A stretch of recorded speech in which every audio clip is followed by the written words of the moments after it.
In sports, it's not how you start, it's how you finish. The UMass Boston Beacons will hope to wrap up their 2015-16 home slate with a big victory against an in-conference rival on Senior Day. It's the Salve Regina Seahawks and your UMass Boston Beacons.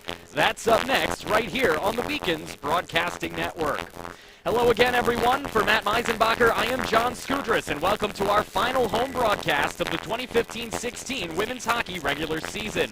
Today, the Beacons will not only look to rise above 500 and improve their conference standing, they'll also enjoy a celebration of sorts for the careers of this impressive senior class that has risen above the horizon to reach momentous achievements here on Beaconville. This will be the final regular season game at Clark Athletic Center for the likes of Alex Carlis, Jenny Curry, Alexa Capione, Casey Scheibe, and Alex Krauser. These 5 athletes have led UMass through multiple coaching changes and experienced both the glory of success and the dismay of failure during their reign on this campus. And their loss will undoubtedly be felt in the future. As for the present, the youth and experience that the Beacons possess has kept them kicking and fighting in their quest to make noise in the NEHC postseason. Last weekend, the Beacons split their 2 conference matchups, shutting out Manhattanville 5-0 before succumbing to the Norwich Cadets 1-0 on Saturday. Overall, the Beacons are 4-2 since January 15th, and that late season success should be enough to get them a solid seed in the conference playoffs. But does UMass have enough firepower offensively and depth on the blue line to achieve success once the postseason arrives? I turn now to Matt Meisenbacher. And Matt, the Beacons obviously have been reeling on the blue line with a lack of depth. How do they overcome that late in the year? It's pretty amazing that they've been able to do what they've been able to do with that lack of depth. You mentioned only 4 defensemen usually dressing on a given night, and the loss of a senior, Sam Fallon. Just really pretty incredible that they've been able to amount the amount of wins that they've had of late. But for whatever reason, they've been able to do so. And today, on Senior Day, should be no short of energy coming into a game with obviously 6, in parentheses, 7 seniors. As you mentioned, their last home game. The underclassmen really love to step up, both on the men's side and women's side for these types of days. So should be no shortage of momentum going into the start of this game. Absolutely, and one of the key reasons why they haven't missed a beat, despite not having some of that depth on the back end, is their netminders. Rachel Mayette has been outstanding this season, and her backup, and starting today, Casey Scheibe, the senior, has been extraordinary over the course of her career. Talk a little bit about the Beacons goaltenders from a former Beacon goaltender. Without question, you look at Rachel Mayette, who's coming here, transferred from Quinnipiac University, and transfers are always risky from a chemistry standpoint. You obviously transfer in for a reason, but entering a new locker room, it's a whole new set of people, and I think she's done a great job on and off the ice. You look at Casey Scheibe, who's been, came in as kind of a person who was always looking to start, was kind of a 1 or a 1A for most of her career, and unfortunately got beat out this year. But regardless of that, she's going to start today on Senior Day. Yeah, the only women's Beacons netminder ever to win the Codfish Bowl, Casey Scheibe, so somebody obviously who's tasted success in the past and certainly will have a lot of it in the future beyond hockey and her playing days. Now we talk about the seniors, the success that they have had this season and beyond. There's a trio of seniors up there who stand above the rest. Z. Carlis, Alexa Capione, and Jenny Curry. They're going to be key, not just today, but for the rest of the year. Without question, the 2 co-captains, Capione and Carlis, have just played pretty much for their whole career here at UMass. Maybe a game or 2 there in the stands for whatever reason, but 2 girls that are really in the lineup almost every single night, and obviously, in the next month or 2, that loss is going to be felt. But from where we're at right now, those 2 are really leading the charge. And then you mentioned Curry has close to the best hands on the team. Someone who is able to change angles and find ways to get to the net. So those 3 are kind of the primary scorers, but that's, nothing left to be said about Fallon, Cruiser, and Shavy. Absolutely. One place UMass needs to get better is in close games. The Beacons are 0-4 this season in games decided by 1 goal. They'll get another stiff test this afternoon as the Seahawks come swooping in from Salve Regina University. It's been a truly trying second half of the season for Beth McCann's club. January was about as cold to their playoff hopes as it was to those braving the elements in Boston. The Seahawks were grounded in 2016, winning just 1 game during the last month, and seeing what was a promising campaign swoon to a 1-7 record in January.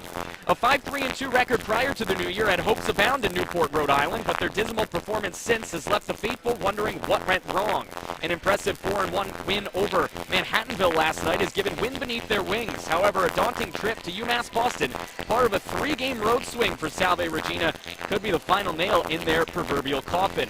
Keep an eye on sophomore forward Brianna Diavolio, who leads the team with, get this, 13 goals, 21 points, and an astounding 30 penalty minutes this year.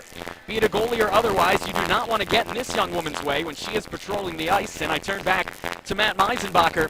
This is a team that started out relatively strong and then went into an absolute nosedive in January. How do you recover from something like that with just a few games left? It's always curious to kind of hear, I'm curious at least to hear, what kind of happens. A team that starts out that strong and then, like you said, kind of nosedives in the second half, one win. But you mentioned DeVolio, and a girl clearly around the clock, clearly knows how to play the game. You mentioned the penalty minutes and the point total, someone who we're probably mentioning of a lot today.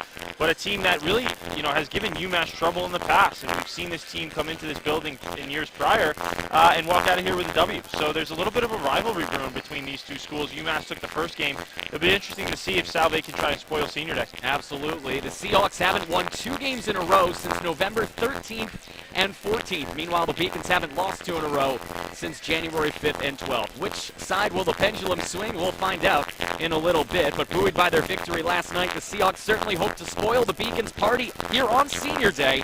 Will Z. Carlos and Alexa Capione be enough for the Beacons to overcome the rising tide of the NEHC's elite? It's the Salve Regina Seahawks and the UMass Boston Beacons right here on the Beacons Broadcasting Network. And we'll get a chance now to take a look at the team statistics on the year. And as you look there, Salve Regina's offense has been a little bit better than UMass Boston's this year, but it's the Beacons' goaltending and defense that has kept them on top. Without question, a team that doesn't really score much in most games, UMass, but it definitely does justice on the defensive end of things. Goaltending has been key for them all year, and Casey Shaji, who, again, we mention her time and time again, this is not a phantom start for her. She's been able to get starts in the past and get wins in the past, so hopefully today she's able to, kind of harness that nervous energy and come out of here with a W. Absolutely, and if you look at the screen at the statistics, the specialty teams are critical for both teams here today and beyond. Beacon specialty teams are dwarfed by Salve Regina's, as the Seahawks have really come flying into this game with an electric penalty kill. 92.2 on the penalty kill. Matt, that is almost unheard of. Yeah, without question. And a UMass team that, we've seen hot and cold with their power play. We've seen games where they've come in and have, excelled in that field, and we've seen games where it's kind of been a ghost. So it'll be very interesting, and obviously throughout the game, a Salve team, as you mentioned, who is looking for some sort of salvaging point here at the second half of the season with that one win. What a way to cap off or come close to capping off the end of the regular season by stealing win here at Beaconville. It certainly will be, and as we take a look at the individual leaders for both of these squads, the Seahawks, as mentioned, led by Diavolio, but they also have some stellar players on the back end and in net. Colleen Marsick, the junior from Madison, Connecticut, leading the way this year, a .913 save percentage and a 2.70 GAA. But you look at the other side, Rachel Mayette's numbers. Now, she won't be starting today. It'll be Scheibe between the pipes for Coach Furman. But she has been absolutely outstanding, and one of those young players who has come to play here in the second half has been Lizzie Avison as well. Without question, she was extremely hot for like 2 weekends. Came into an away season, or away game rather, and was able to walk out of there with a hat trick, followed it up the night prior, or the night after with another goal. So a girl who can really, shoot the puck. She's got a ton of speed, and she's not the only one. A lot of other players have really stepped up in a lot of the injuries and some of the things that have transpired over the course of the season. The Beacons, with 5 games left, could finish as high as first and as low as 10th in the New England Hockey Conference. So still, despite a long season, already surpassed a lot to be decided in the UMass Boston Beacons Conference. Let's take a look at our players to watch here today, and why not? It's the entire class of 2016 as both teams get set to come out. This class won the first Codfish Bowl in program history. They earned their first national ranking and an impressive 41 wins over the last 4 years. You really can't say enough about the departing seniors and what they've meant to this organization. Well, similar to the men's program, the women's program has really kept stride, and each season has gotten better and better. Those standards continue to progress. So coming into today, obviously, senior day, a lot of times these games where, hey, let's just do it for the seniors, but that mentality of trying to get a win and walk out of here and still continue that momentum you've had in the second half here, it kind of trumps the amount of energy you have for senior day. Absolutely. As we take a look at the starters for Lindsey Berman's squad today, on the blue line, it'll be Alexa Capellon playing her final regular season home game of her 4-year career, along with Katie Jeter. The forwards, Alex C. Carlis, also a senior, along with senior Jenny Curry and junior Kristen Embry, and Casey Scheibe between the pipes. So 3 seniors in the starting lineup for Lindsey Berman. Now let's look at Salve Regina's starters today. Brianna DeVolio, we already mentioned. She'll be lined with Shelby Johnson and Phoenix native Cheyenne Boyd. And on the back end, Amanda Cronin, Erica Bonnet-Likens. They will be protecting Colleen Marsick, the netminder, who this season leads the team in almost every goaltending category. She is 4-9-2 with a 2.70 GAA. And as we get set for the Senior Day celebrations, Matt, we take a look at some of these seniors who will be moving on after this season. The first senior to be honored will be Alex Krauser, and number 8 in white has not had the most playing time of any of these seniors, but she certainly has picked it up here this season. She has helped her teammates improve both on and off the ice, and this year she's dressed in every game, so that's certainly what you like to see from more of a depth player here as the senior Alex Krauser is introduced. Without question, you see her here hugging coach, and what a great story. Just somebody who, again, you mentioned the playing time is probably not where she wants it to be, but people like that in the locker room are just something special. You root for them, and when they are on the ice, you're rooting for their best. It's a similar story. I didn't see as much playing time in my day, but you do what you can to try and support the team. You try to be ready when your name is called upon. Absolutely. After Alex Krauser, a very deserving senior, Alex Z. Carlis, a 2-time captain for the Beacons. She's led by example her entire career, overcoming countless hurdles to become one of the most dedicated players in program history. Appearing in 89 career games, Z has scored 11 times with 16 assists, and this season she sits tied for first on the team with 12 points. Hailing from Denver, Colorado, you can't really say enough about this captain. Just totally dedicated to the sport of hockey. I've never seen somebody that's loved and had more passion for the game. Her life has kind of revolved around it, and on senior day, it's just great. You see it last year; she was able to celebrate it as well. She's fortunate enough to celebrate it twice. But what can you say about Z. Carlis? Just across the board, a great player. Twice as nice for Alex Carlis. Meanwhile, the leader on the back end, number 15, Alex Capellon, as you see her getting embraces from the coaching staff. She has been an absolute godsend, particularly this season, as she's one of just a handful of players in her career to play over 100 games. This will be her 101st today, and you can't say enough about what she's meant this year, especially to Lindsey Berman's club. What an ability from a coaching standpoint to just know you can put Capellon in the lineup every single night, and well-deserving of that co-captaincy. Her father travels down from New York every home game to come and support. So another great hockey family, and very fitting that Carlis and Capellon are celebrating senior day together. Jenny Curry gets introduced, the 4th senior to be honored, a D1 transfer. She immediately found her home here on Beaconville. Tied for the team lead in points with 12, Jenny's been a game changer ever since she first put on a UMass Boston sweater. In 106 career games, Jenny's tallied 18 goals and 10 assists. And boy, oh boy, is it beautiful when she has the puck on her stick. Like I said, fantastic hands, able to stick handle like no one else, telephone booth. But again, another player transferred in and has really done well. She's usually on the top 2 lines with this UMass team, scores a ton of goals, and just a great spirit in the locker room as well. And somebody, we've seen some magic she's been able to create on home here, and again, look for more of that to come today. Our starting netminder today and our final senior to be recognized is number 29, Casey Scheibe. She's the only goaltender in program history to lead the Beacons to a Codfish Bowl title and will end her career as one of the top 5 goalies in program history. She's the only goaltender in this institution's history to be named All-Conference and All-Region, and comes into today's contest having played over 2,000 minutes while stopping 866 shots. Incredible stuff from Casey Scheibe. And goaltending is just so hard, not just from a position alone, but there's only one that can play on a given night, John. And Casey obviously battling this year for her playing time, but as you mentioned, the statistics speak for themselves, and she's done a great job of kind of maintaining a positive attitude throughout, even if she's not on the ice. UMass Boston would obviously like to thank each of these seniors for their countless contributions and wish them the best of luck in all of their future endeavors. Of course, we mentioned those 5. Of course, Christina Bovey as well, a senior. However, she still has hockey eligibility for next year, which is good for Coach Berman and good for Ms. Bovey as well, as she will have another opportunity to play here on Beaconville in the future. Sam Fallon will also get recognized. If you see her jersey up there, not on the roster today, but Sam obviously put a lot of heart and soul into her 4 years in the program as well. Without question, and definitely a name we should mention, obviously dealing with some issues, not going to be in the lineup tonight, but, you know, somebody who really has supported this team. And again, you mentioned love of the game, love of the sport. She's been around this team. She can't be, you know, wearing the uniform tonight, but, you know, she's still around the team. She still comes to the practices and to the lifts and is still finding ways to support, which is, you know, a great thing to see. One thing these seniors have tasted is success. They've also tasted the success of Lambert's Rainbow Fruit. With 3 locations across Massachusetts, including one just down the road on Morrissey Boulevard, Lambert's Rainbow Fruit has been serving the UMass Boston community since before the idea of a school was even brainstormed. Whether you're looking for a sandwich on the go from our award-winning deli, the freshest fruits and vegetables in the state, or any kind of groceries, we've got it. Educated by tradition, driven by pride. Lambert's Rainbow Fruit. While we pause for the national anthem, let's throw the keys to the game up on the screen. We'll discuss them in just a moment right here on the Beacons Broadcasting Network.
The national anthem has sounded, and we are ready for some hockey. The final home regular season game for 5 UMass Boston seniors. And as we take a look at the keys to the game, playing hard for those seniors is on the top of the list. Without question. You look at the keys to the game, pretty straightforward. I mean, I think the bottom line, you can read what's on the screen. I think the bottom line here is you want to do two things. Obviously, you want to get a W. You want to maintain that momentum you've generated in the second half as you're closing out the regular season here, but also you want to get a win for the seniors. You know, you see the names on the back there, you see the posters in the corner. These girls want to get out of here with a W today, preferably for the goaltender, Casey, but also for the seniors across the board. Offensive production will be key. UMass Boston's opponents from Newport, Rhode Island, the Salve Regina Seahawks, are 1-9-2 in games in which they've allowed more than one goal. Meanwhile, when the Beacons have scored more than one goal, they are 10-5 this year. So getting out and getting off to a fast start will be critical for Casey Scheibe. And I'm not one to totally dig into stats and try to figure out, you know, where you can find the gaps based purely on statistics. But that's a telling stat there, John. And that first goal, these first few goals are going to be very telling as the game goes on. Alex Carless, fittingly so, will take the opening faceoff for UMass Boston. She will be opposed by Shelby Johnson, the senior from Sterling, Massachusetts, and Johnson wins the faceoff to her left. You see big number 13, 5'7" Brianna Diavolio. She leads the Seahawks in point production as well as penalty minutes. And then on senior day, Campione has some issues in her own end, but a good save by Scheibe. So early on, Casey getting tested in her own crease. Meanwhile, Krauser tries to get it out of the zone. She can as Diavolio sends it swiped back in towards Jeter. She finds Campione on a D-to-D feed. Alexa gets it back from Curry, and now moving forward will be Alex Krauser. Beacons will go for an early line change as Carless and her line mates will get off the ice. Meanwhile, stretch feed, and the intended target there, Danielle Fallon, is off the mark. Fallon cleans it up behind the net, getting harassed by Jeter. Pierces right through the D, drops it back for Cronin. And a Cronin shot saved by Scheibe, rebound in front, and nobody home for either squad as this one trickles towards the blue line to be taken there by Bianchini. Allie with possession. She's got a little help to her right. Instead, she tries to take the shot that's blocked down from right in front. Bovey misses on that one. And now Bianchini will try to siphon this one back to the blue line and does. Galucci gets this one deflected off his skate and into the bench for our first whistle. Look for Galucci to log a lot of minutes today. We saw last weekend she really stepped up and did a really nice job, the freshman out of New Jersey. Look for her to log a lot of minutes today, but you see their opening shift there, John. Salve Regina right off the draw is not nervous whatsoever. Yeah, they look good. They're buoyed by a victory over Manhattanville as they swept that squad this season last night, and they certainly feel like they have a little momentum going into this game. Without question. As behind the net, fighting for possession, there's Kayla Smith. Smith came back halfway through the year and has been terrific offensively as this one's sent towards the net by Avison. Deflected off the skate back to the point. Cat Armstrong shots deflected wide by Smith. As right there, the Beacons got their first good chance of the afternoon. Good shot by Armstrong, right at ankle level. That's where you want it. Smith from right in front on a wraparound off the feed from Avison wide of the net. Beacons putting together an offensive rush here as they maintain their attack time. Smith tries to send it back off the end boards. It's blocked down before being sent back down by Armstrong. Embry fighting for the puck, but it's sent far side, and now moving forward with possession here is Labiak. From the red line, Beacons will clean up. Smith drops it back for Galucci. D-to-D feed for Armstrong. Cat will just careen it off the sideboards where it trickles towards Johnson at neutral ice. Embry puts an elbow into her. Backhanded feed intended for C. Carless is off the mark. Kristen back out there with their typical top line of Curry and Carless. And now here is the senior Jenny Curry. All by her lonesome takes a high-rising shot that is denied on a good save by Colleen Marsick. You see this line putting back together. They didn't start together, obviously, getting the seniors on the starting role, but this line has been great of late, John, and Carless, Embry, and Curry are really doing a great job offensively. They are finding ways to get to the net and to bury that puck. Carless against Chisholm here. The Discovery Bay, California native loses the face-off. Quick shot from the face-off win by Embry is blocked down. From neutral ice, Jeter tries to backhand it. It's intercepted by Cronin. Cronin coming all the way in, dumps it in, and will go back to the blue line. Meanwhile, pinching in is Chisholm, trying to get possession. Backhander from the dot is blocked down after whiffing on the initial attempt. Good effort by Chisholm. Behind the net with possession, here is Diavolio. Fighting forward along with Chisholm, and now Brianna sees this one sent around by Campione. Chasing after it is Jeter, and she will find Embry to the near side. Her teammates are on the bench going for a line change. Kristen's all alone, tumbles down like a tree in the forest on the attacking zone before sending it back towards the corner boards. Smith back out there. Kayla can't find the point, although this one is knocked away on a good second effort by Kayla Smith, and Embry will send it around the end boards. Bobey pinches in. She's got possession. From the near side, Doc. Quick spin around shot, save, rebound, and a great save made there by Marsick. 2 great stops by Marsick. Denying Marin Brown on that second chance opportunity. Now Brown will pinch into the corner to fight for possession, but this one eludes her grasp as it's cleared off of Diavolio and out of harm's way. Great hockey sense by Bobey coming out of the corner with her head up. Knew she didn't have a passing option, went right to the net, was able to get a shot on goal, and Brown got the rebound.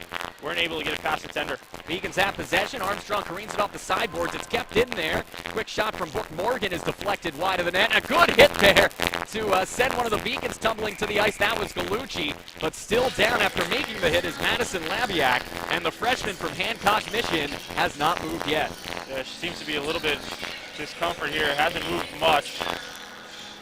We don't have instant replay for you today, but I can tell you that she initiated the hit. That is Labiak on Gallucci, and now they will escort the trainer from the bench towards Madison Labiak, and obviously that is concerning here for the Seahawks. Labiak, just a freshman, has bright days ahead of her on the ice.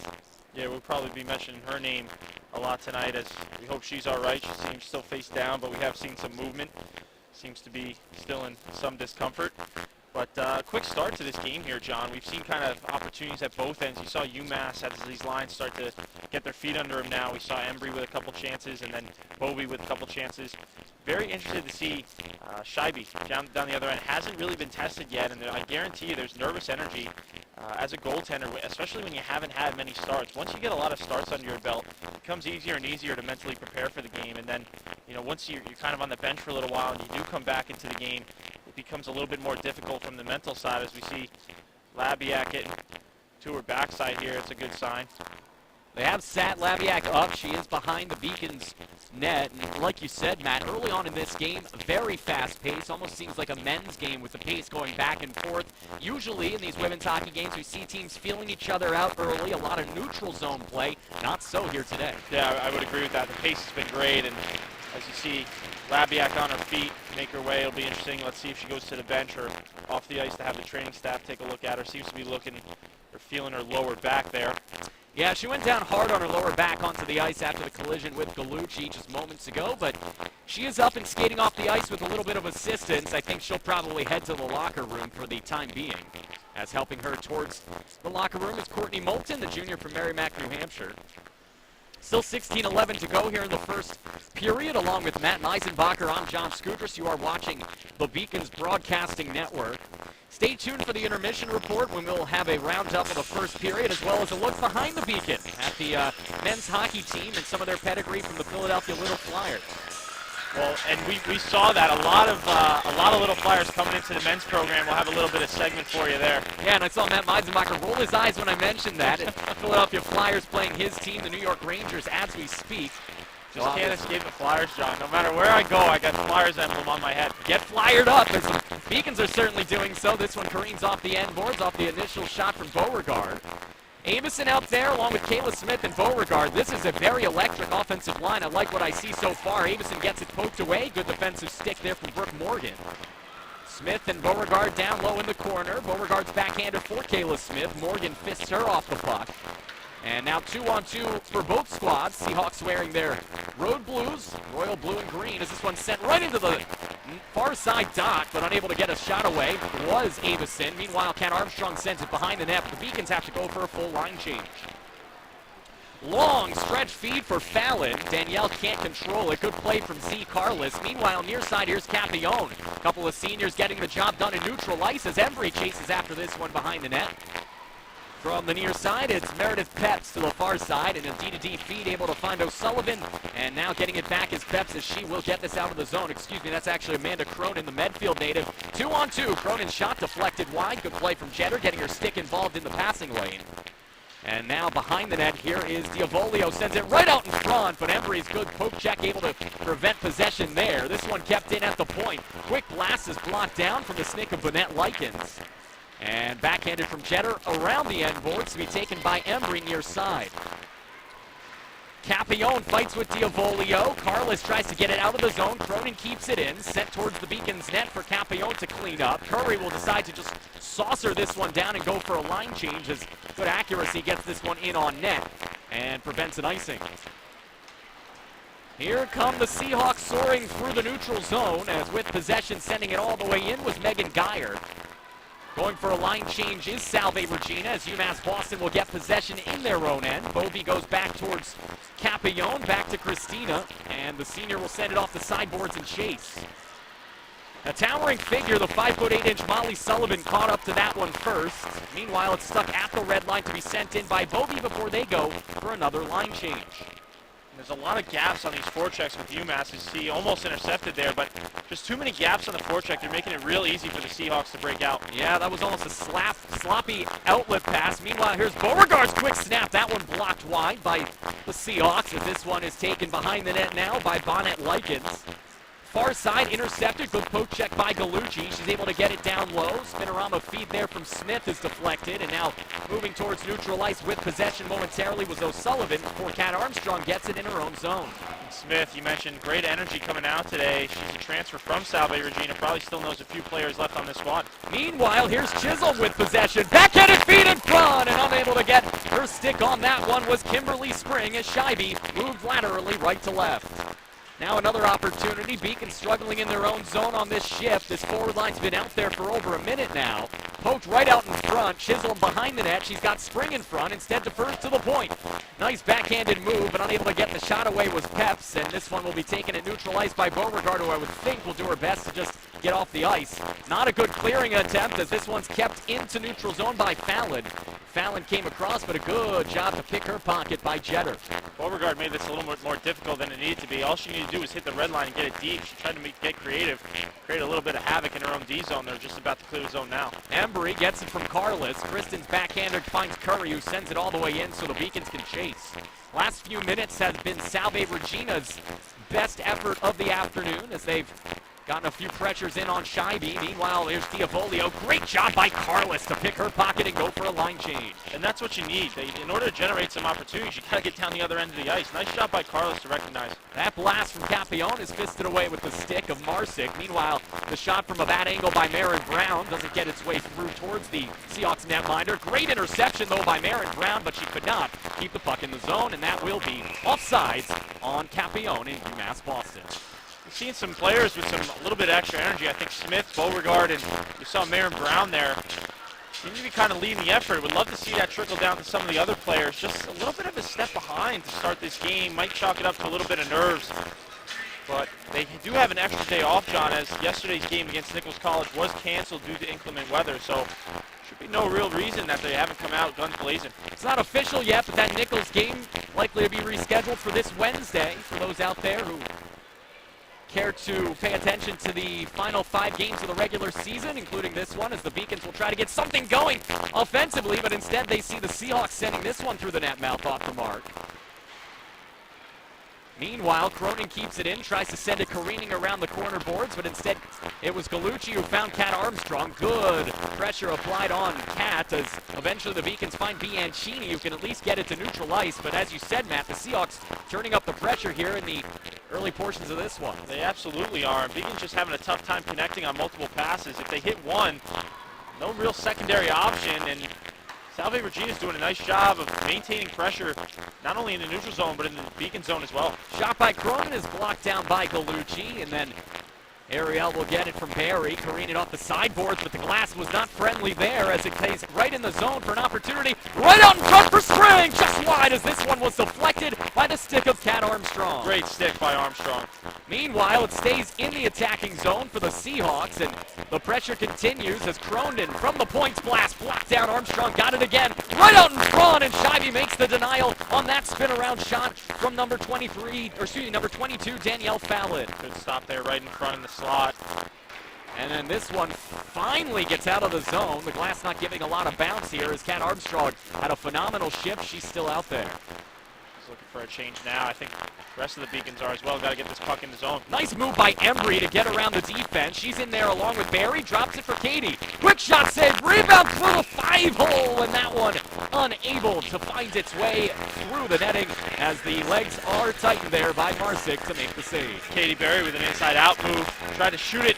Didn't get as much as she wanted on. There was a little bit of daylight here. We had a pretty good angle onto the net. A little bit of daylight 5-hole, and somehow that puck got caught in the padding. Wasn't over the goal line. We'll see a line change here for the Beacons. The Smith line has looked good today. Need to start generating some offensive opportunities, though. We've seen a little bit of a lull here in the first. Beauregard pinches against the glass in order to keep that puck in on the clearance attempt. Meanwhile, getting tripped there, and no call coming from it was Avison, as this one is cleared towards Capione. Capione sends it off the end boards. Beacons will go for a forward line change as the Seahawks will move forward. Cross-ice feed is off the mark. Embry will chip it back into the attacking zone before getting a little assistance from Beauregard before Kaylee goes for a line change. Meanwhile, here comes Boyd and company, and a big hit there from Carlos as she sends Boyd to her tuchus. I'll tell you what, if there was hitting in women's hockey, Carlos would be up there in the hits category. She has no problem getting physical. Yeah, we have a couple of good physical players in Carlos for the Beacons and Diavolio for the Seahawks. Meanwhile, Embry sent that in, and Narsic was not ready as she had to quickly regain her composure to make a glove save. She was looking the wrong way, John. I don't know if she was talking to the referee or what was going on, but as that shot was released, she was actually looking towards the other corner, turned her head around just in time to be able to find that puck and make a save. Kind of curious to know what she was doing there. 9:06 to go here in the first period of play. Alex Carlos out there with the Beacons top line. Curry gets the face-off win. Back to Armstrong, deflected, and a nice job by Carlos, but the deflection just wide. So now off of that great attempt, this one careens through neutral ice all the way down for Scheibe as she waffles this one away towards the near side boards. Behind the net, here's Chisholm as she will deflect it around Armstrong. Chisholm with possession as it comes to the point for a shot that's blocked down by Carlos. And now Z will chip it towards Curry. This should be icing, and it is on UMass Boston. You see there, not going to be able to make that change on the icing. Try to sneak a few players in. Every team is notorious for that, John, trying to sneak a couple players in on an icing, and refs are usually panning to it. They know what the tactics are.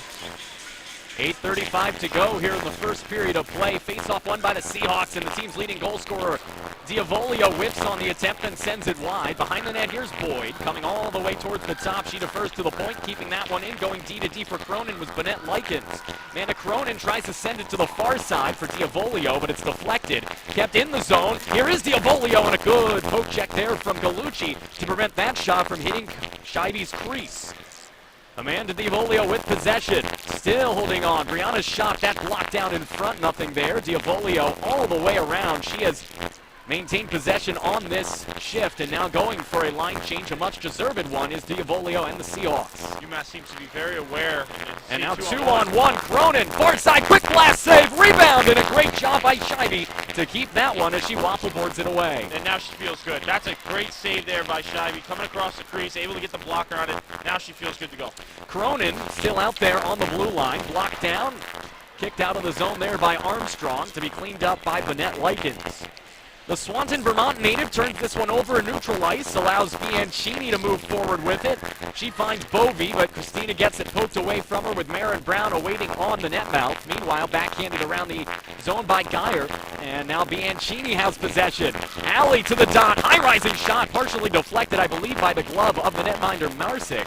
And now Bovey tries to send it right out in front, and a backhanded deflection there from Marin Brown is off the mark. Saw there, that puck did not miss by much. Big blast there from Jeter. Nothing coming close to the net on that one as it was high and wide. Kept in the zone by Beauregard as she finds Capione. Her shot denied. Rebound just deflected wide there. And then the Beacons trying to get it back to the point. That was Marin Brown for Jeter. And now Brown pokes it towards Jeter as it's sent flying up into the air, into the corner to be cleaned up by Molly O'Sullivan. Great shift. That's probably one of the better shifts we've seen in the period for UMass. Avison all the way in, but she's unable to maintain possession. This is icing coming on up here on the Seahawks, so the Beacons will get a face-off in the attacking zone. 6:29 to go here in the first period of play. No score between the Seahawks and UMass Boston. First amount of sustained pressure we've seen from UMass, and on the icing here, great opportunity. Coach is going to throw out Kayla Smith's line, who's looked good today, and this is the first kind of real opportunity we've seen from them. 6:29 in the first. We've seen a couple shots on goal, but this is the first amount of sustained pressure we've seen. Quick blast, there's blocked down. Beauregard takes a swipe at the trickling puck. That one knocked down and kept and cleared by Cronin. Blocked down there and now picked up and moved forward. We blasted in by Geiger. Spring chases after it. Gallucci will get there first, chips it around the forward for the Seahawks. Cat Armstrong backhands it off the end boards where Gallucci is home to clean it up. 6 minutes to go in the first period of play. It's kept in for a moment by Pepis, but she allows this one to trickle towards neutral ice. Pressure being applied there on the forecheck by Smith, and eventually it's Morgan McNulty who's able to get it out of her own zone. Here's Fallon, but a delayed offsides called as Fallon sends it in and goes for a line change. Behind the net is Kat Armstrong as she cleans things up and gets possession moving forward. She's got Avison if she wants her. Instead, Kat takes it to the red line and then turns it over to Boyd. Cheyenne Boyd, the native of Phoenix, Arizona, looking to get hot late in the season as she comes all the way into the slot, and that one deflected wide, I believe, by the stick of Gallucci. As with 5:30 to go, offensive zone pressure maintained. Quick snapshot from the trickling puck from Boyd. She got nothing on it. Johnson sends it off the end boards, but it's deflected towards Boyd, where Lizzie Avison is able to take it away for Carlos before the Beacons move forward. Embry on the ice along with Curry and Carlos, but a bad no-look pass there from Curry allows this one to be intercepted and moved to neutral ice. Embry back into the attacking zone. Capione sends it all the way in for Pepes to clean up. Carlos applying pressure on the defender for Salve Regina, and now it is going to be cleared out of the zone here by Diavolio, or Boyd, who's still on the ice, has lost a lot of steam in her skates, and now she's going to draw a penalty nonetheless, as perhaps some of the Beacons got a little too aggressive on that one. They'll go shorthanded for the first time today. Yeah, Curry's going to go for a hook there, and you see player was coming into the zone. I think it was Chisholm coming into the zone there. Got a little bit tripped up into the stick. Going to get called for a hook, and with 4:45 left in the first period, first time we'll see an odd man opportunity. So Salve Regina, who's looked good in this period, we'll see what they can do on the power play. Beacons have a little bit of a tough task. Obviously, as anytime they go shorthanded, makes things more difficult. 17% on the power play this year are the Seahawks. Beacons killing penalties at an 82% clip. It'll be 2 minutes for tripping, and now this one is cleared out of harm's way and all the way down. Good play from Katie Jetter. Chasing this one down in her own zone is Amanda Cronin. She sends it near side for Pepis, who settles it down back to Cronin on the D-to-D feed. Bad cross-ice pass intercepted by Avison, but Lizzie couldn't settle it down. Would have been a great opportunity for UMass. Avison just couldn't corral it. They almost had a 2-on-0 there. Meredith Pepis sends it towards the net mouth, but it's intercepted by Jetter and sent out of harm's way. Whipping on the clearance effort was Embry, but she does a good job of recovering and poking it away from Chisholm. With 1:12 to go in the 2-minute minor, here's Embry getting there first. Good play by Spring to keep it away from her as Chisholm maintains possession and skates it over the blue line. Beacon's penalty kill has looked good through the first half of this first penalty kill effort today as it's cleared out of the zone by Gallucci all the way down, and the Beacons will have a chance to catch their breath. And they're doing a good job reading the play. They're not committing too early. As you see Carlos here, she's going to force this play to go down the side here, and she knows she's got support from Embry down the center. Creates a little bit of a havoc for Salve Regina in the zone as you see a shot on goal there, a nice save, but that's part of the forecheck on a penalty kill is you don't want to you want to take away some options. You're not going to be able to take away all of them, but if you can get the player to maintain, kind of cut the ice in half, and knowing you have support on the back end, you make your job a lot easier. See what Coach Berman decides to do here as the Beacons see Alex Carlos heading to the sin bin. Yeah, she's going to get called for a high stick. Unfortunately, John, I didn't see where the infraction happened there. And that's going to be a big penalty because the Beacons will be shorthanded 5-on-3 for 40 seconds. So a tough task ahead for UMass Boston, but a great job by Avison to intercept Spring's feed and clear it all the way down. And the best thing you can do here is eat clock. Don't really think about getting, if you got a chance to shoot it, go ahead, but there you see, nice job by Avison. As she draws the tripping penalty herself, so just as the Beacons are called for a tight one, the Seahawks are called, as heading to the sin bin will be number 28, Kimberly Spring, and the senior from Kensington, Connecticut, just cost her team a 5-on-3 advantage. What a play by Avison. She's looked great in this first period. Not only gets the puck deep, but continues to forecheck, knowing she does not have support on that forecheck. Really just beat all the Salve players to the puck, and then on the way out, was tripped up, created a penalty. We got a 4-on-3 type of hockey. It'll be 4-on-3 for 25 seconds as Armstrong's shot is blocked down. After that, it'll be 4-on-4 for about 1:40 before the Beacons have a 12-second power play. Meanwhile, coming on in is Fallon with a quick shot. A great job by Scheibe to kick the leg out and deny. Another great save there by Scheibe. Far side of the ice, keeping this one in there was Bennett Likens. It trickles around the end boards to be taken here by Gallucci, who will send it all the way down, and that will kill the 4-on-3. 4-on-4 for 1:20.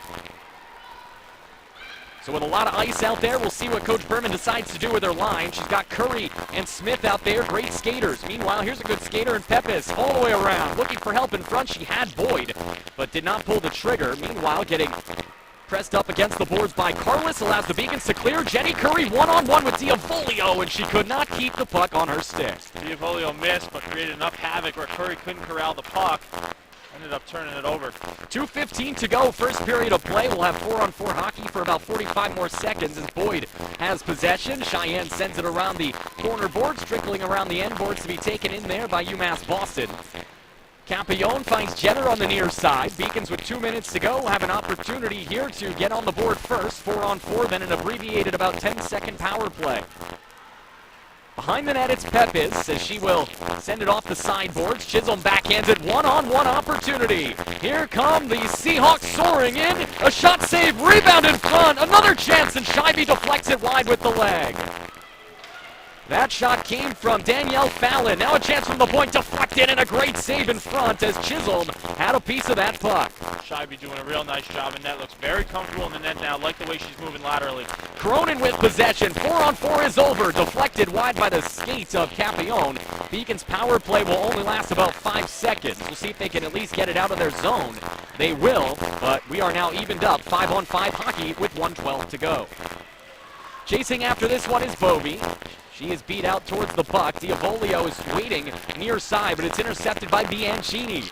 Alley all the way around, looking for a shooting lane. She takes it just wide of the net as Marin Brown was looking perhaps for a deflection. She now has it sent forward towards Bianchini, who can't get her wood on it, and it's sent out to the red line with 50 seconds to go. Deflected by the skate of Bovey right towards Bianchini. A knee-to-knee hit there, no call, as Alley's shot sails wide. And this one will come towards neutral ice to be intercepted by Beauregard, but she can't control it. Cheyenne Boyd can. She's got Diavolio off her skate. And eventually it's going to be taken in there by Beauregard. And she's harassed from behind there by Augusta before backhanding it towards Kat Armstrong with 23 seconds left. Stay tuned at the intermission. We'll have a full stat update on this affair. No score in the first period. We've seen a couple of great saves and a couple of penalties. That's with 12 seconds left. UMass Boston has it in their own zone. Gallucci sends it around the sideboards. Cleared into neutral ice there, and UMass Boston's Lizzie Avison will be the last one to touch it here in the second period as she sends a saucer in on Marsick, denied by the pads, and with that, the first 20 is over. So we saw a little bit of everything, Matt Meisenbacher, some solid efforts from both ends, both offensively and defensively. What stuck out to you from the first period of play? I think Salve gets the edge. I mean, obviously 0-0, so you finish the period even, but I think just a little bit tighter overall Salve was. We saw more, they were able to stackpile more shifts on top of each other, which created more opportunities. Scheibe did a really nice job in net there towards the end of the period. I think UMass isn't too far behind, just a little bit looser in the way that they're forechecking, the way they're entering the zone, and they just weren't able to stockpile shifts like you want to see, like we've seen them do in the past. So pretty even first period. I think a little bit of editing going on in the locker room with each as each coach enters, and we'll see as we come out for the second period, the period with the long change, what we're going to do in terms of lines. If there's going to be maybe some edits, but we'll leave that to the coaching. For this period, it's pretty even overall. And that brings me to my next point. We'll get a look at the numbers, the official numbers in a moment, but just from the eye test, I saw a lot of those first two lines out there for a majority of this game for UMass Boston. We didn't see a lot of rolling line changes for Coach Berman. That could cost him in the third period if those top scoring lines are a little tuckered out. Now, granted, they did not play yesterday, so that may go into the thinking. Right, exactly. That's if I had to take a guess, that's probably what she's thinking. There's only one game this weekend, so we can kind of maybe take a little bit longer shifts or put players out there a little bit more often than you usually would. But, you know, tonight, obviously, with senior night being, got to come out of here. You can't forget that this is more than just a way to honor the seniors. You got an important game here, and as you mentioned, there's a lot to be had still in this season. A lot of games left to be played. You don't know where you're going to finish, so Beacons need to make a little bit more of a conscious effort to enter as a unit and maintain those shifts together.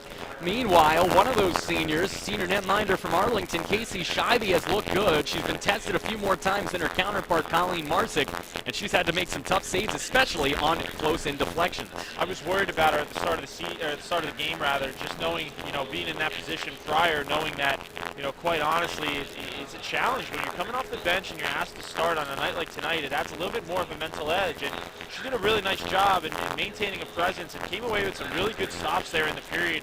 had a chance on a 2-on-1. She was able to get the blocker on it and make a nice save. I think that was the save of the period, but did a nice job in the net, and obviously what that does from a team perspective is allows them to kind of breathe a little bit more, knowing that they've got a goaltender who's here ready to play. UMass Boston hasn't lost back-to-back games since January 5th and 12th of this year. Meanwhile, the Salve Regina Seahawks have not won back-to-back games since all the way back on November 13th and 14th. One of those trends will be broken today, but after one period of play, nobody has broken the tie. 0-0, Beacons and Seahawks, right here on the Beacons Broadcasting Network. Now we'll get an opportunity to look behind the Beacon, at a look at men's hockey and their success in generating prospects from the Philadelphia Little Flyers. That's up next, right here on the Beacons Broadcasting Network.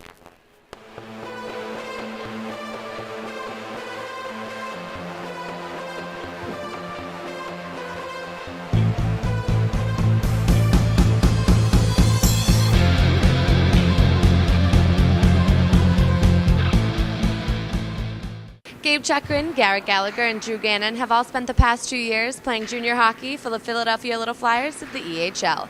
So when it came down to picking out where they were going to spend their next 4 years, it was no surprise they relied heavily on each other to make their decision of where to call home. The trio of freshmen have already made a lasting impact on the nationally ranked UMass Boston men's hockey team. Welcome back to another episode of Behind the Beacon. I'm your host, Haley Dutton. We were able to catch up with the trio of Little Flyers and see why they chose UMass Boston and why it's such a good fit. Peter Belisle, he just really recruited me hard, and when I visited, I really liked the school. I saw him get to play Babson last year. I really loved the atmosphere after that. So pretty much that game and just seeing the school, it just seemed like the right fit for me. We all visited together, so I think, it kind of sparked all of our interests at once, and then I just wanted to make sure it was the right fit, so I took my time, talked to my family and stuff, and we decided that it was going to be a good fit, and then these guys had already made their decision, so that made mine a whole lot easier.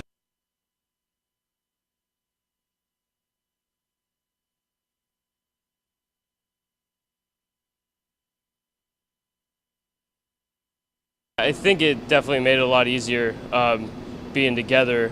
We're very familiar with each other, and with the transition coming into college, it's a new atmosphere, so you want to just be as comfortable as you can be. So I think definitely Garrett's decision made it a lot easier for me. Kids recruit kids too, so that's a big factor in it. And when you can, a kid can go to school and be comfortable with, a friend, a teammate, I think that definitely plays a part. But, we got to want those kids too, and it just worked out that the past year's team they were one of the top teams in the EHL. Gabe, I think, was Defenseman of the Year in the whole league. Gannon was the leading scorer in the league. Gallagher was a captain and a big part of their team. So it was a no-brainer for us when, we recruited them and they said they wanted to come. Anthony Fitty actually called me in the summer. Pete put him in touch with me, and he just let me know what he thought of the program. He was from the Little Flyers as well, from our area, so he loved it here. He played 4 years, and then he's now working in Boston, still living in the area. And he spoke very highly of Pete, of the program, and made it really easy for me to make my decision after seeing a guy from our area do it. Culture had a lot to do with it.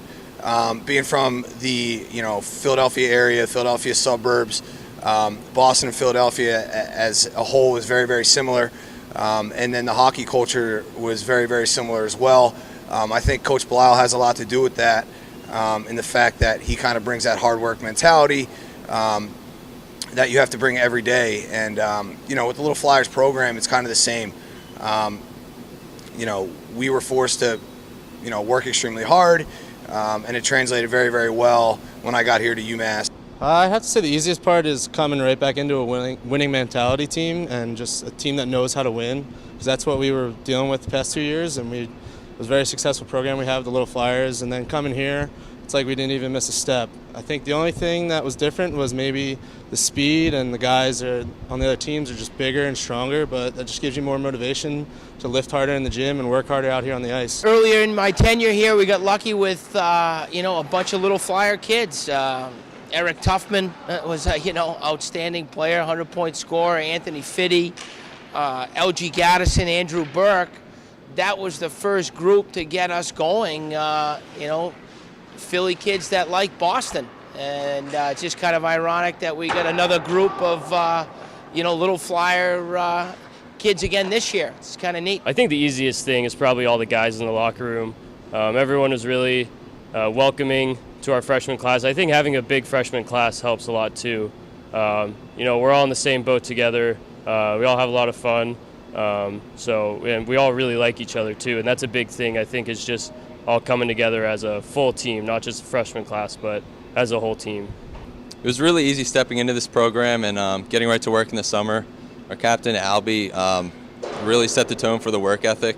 I think it's really easy to follow him. We all came in, we had an aggressive coach in the weight room last year, and then Albie and Jeff got right in our face in the summer, and we all got to work, and that was probably the easiest transition. Another thing that really helped is all the seniors. We have a heavily senior-laden team. They made it easy for us to step in, and get right to work. Having them with every step of the way, they're there, showing us what to do, telling us what coach is looking for. So coach isn't constantly in our face. Those guys are on us, and that really makes it easy, even though we have so many freshmen. I think for me, I didn't really expect to come in and, play every single game. I missed a couple, but scoring a little early in the season really helped me get the monkey off my back. And I think that helped, create some confidence and, just help on the ice as well as off the ice. It really helps. The resources that we had really helped me achieve a pretty good GPA. I had a 3.77. Mary Beth in the study hall, coach making sure we're doing our work, and all the guys helping us throughout. It really helped me in class and stuff, so I think that's my biggest accomplishment so far. One of the things that I really like before games, especially on a Saturday morning, just playing really loud music in the apartment, all cooking our pregame meals. I think that's the stuff that you really look back on and you really enjoy, especially getting ready for the game, getting focused, but at the same time having a lot of fun doing it. I met Gabe 5 years ago. We were playing midgets. He made the team, and I was kind of just an alternate. He always looks down on me and stuff ever since that day. But all I gotta say is, we end up in the same place. Now we're best friends, and it's just been a great journey. The three freshmen are aiming to help the team win their first ever regular season title this year. UMass Boston leads rival Babson College by 2 points and has 4 games left in the NEHC regular season. Thanks for watching. I'm Haley Dutton.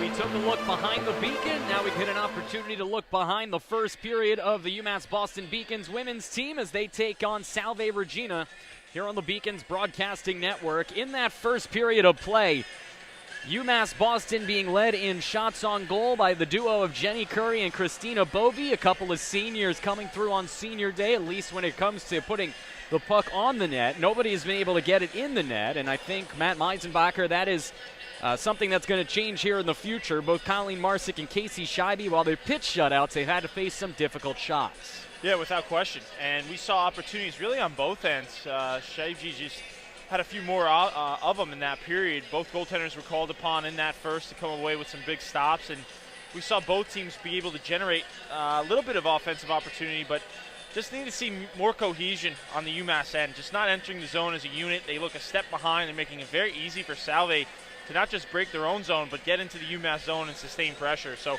going to need to change that going into the second period. Both teams relatively even in shots. Beacons up 9-8 in that. But one place the Beacons will have to improve is in the face-off circle, as they have lost 8 of 11 so far. And Shelby Johnson, the senior from Sterling, Massachusetts, is perfect 3-0 so far today. Meanwhile, Maren Brown and Lizzie Avison have taken 3 and have yet to win one, so they'll have to shape up if the Beacons hope to get things going in the second and third period. Meanwhile, both teams did have a power play. The Beacons was an abbreviated 11-second opportunity in which they never even got into the attacking zone, let alone got a shot on goal. Meanwhile, the 2-minute power play for Salve Regina resulted in 2 shots on goal, with obviously none beating Beacon senior netminder Casey Scheibe.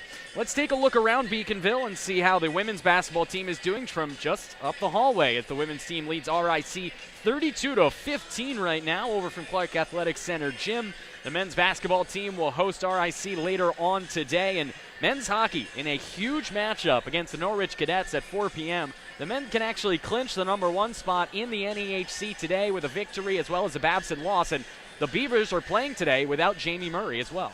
Yeah, it's a lot of activity going on in the men's side of things. Obviously, you mentioned UMass with the ability to clinch first place, something that they haven't been able to do in some time. A Norwich team that beat Babson last night 5-1. Jamie Murray, the goaltender for Babson, who's being looked at by some NHL scouts, actually has been down the last 2 weekends with an injury there. It's undisclosed. They're not saying what it is, but a huge opportunity for UMass. If they can go into play Norwich today at Norwich, which is a very tough environment to take a W at, they're going to walk out of here with first place. And in talking to some of the guys this morning, really exciting opportunity for the team. Absolutely. If you get an opportunity, the Norwich Cadets Broadcasting Network, tune that on after this one at 4 p.m. I know when I head home after this, that's likely what I will be doing to see if the men's hockey team can clinch the top spot in the NEHC in the inaugural year of that conference. It should be exciting. Obviously, the men's hockey team will be back here in action at home next week, so stay tuned to the Beacons Broadcasting Network for that and more. Let's take a look ahead at the women, as obviously they had that game postponed yesterday against Nichols. That one tentatively scheduled to be rescheduled for Wednesday, February 10th at Nichols.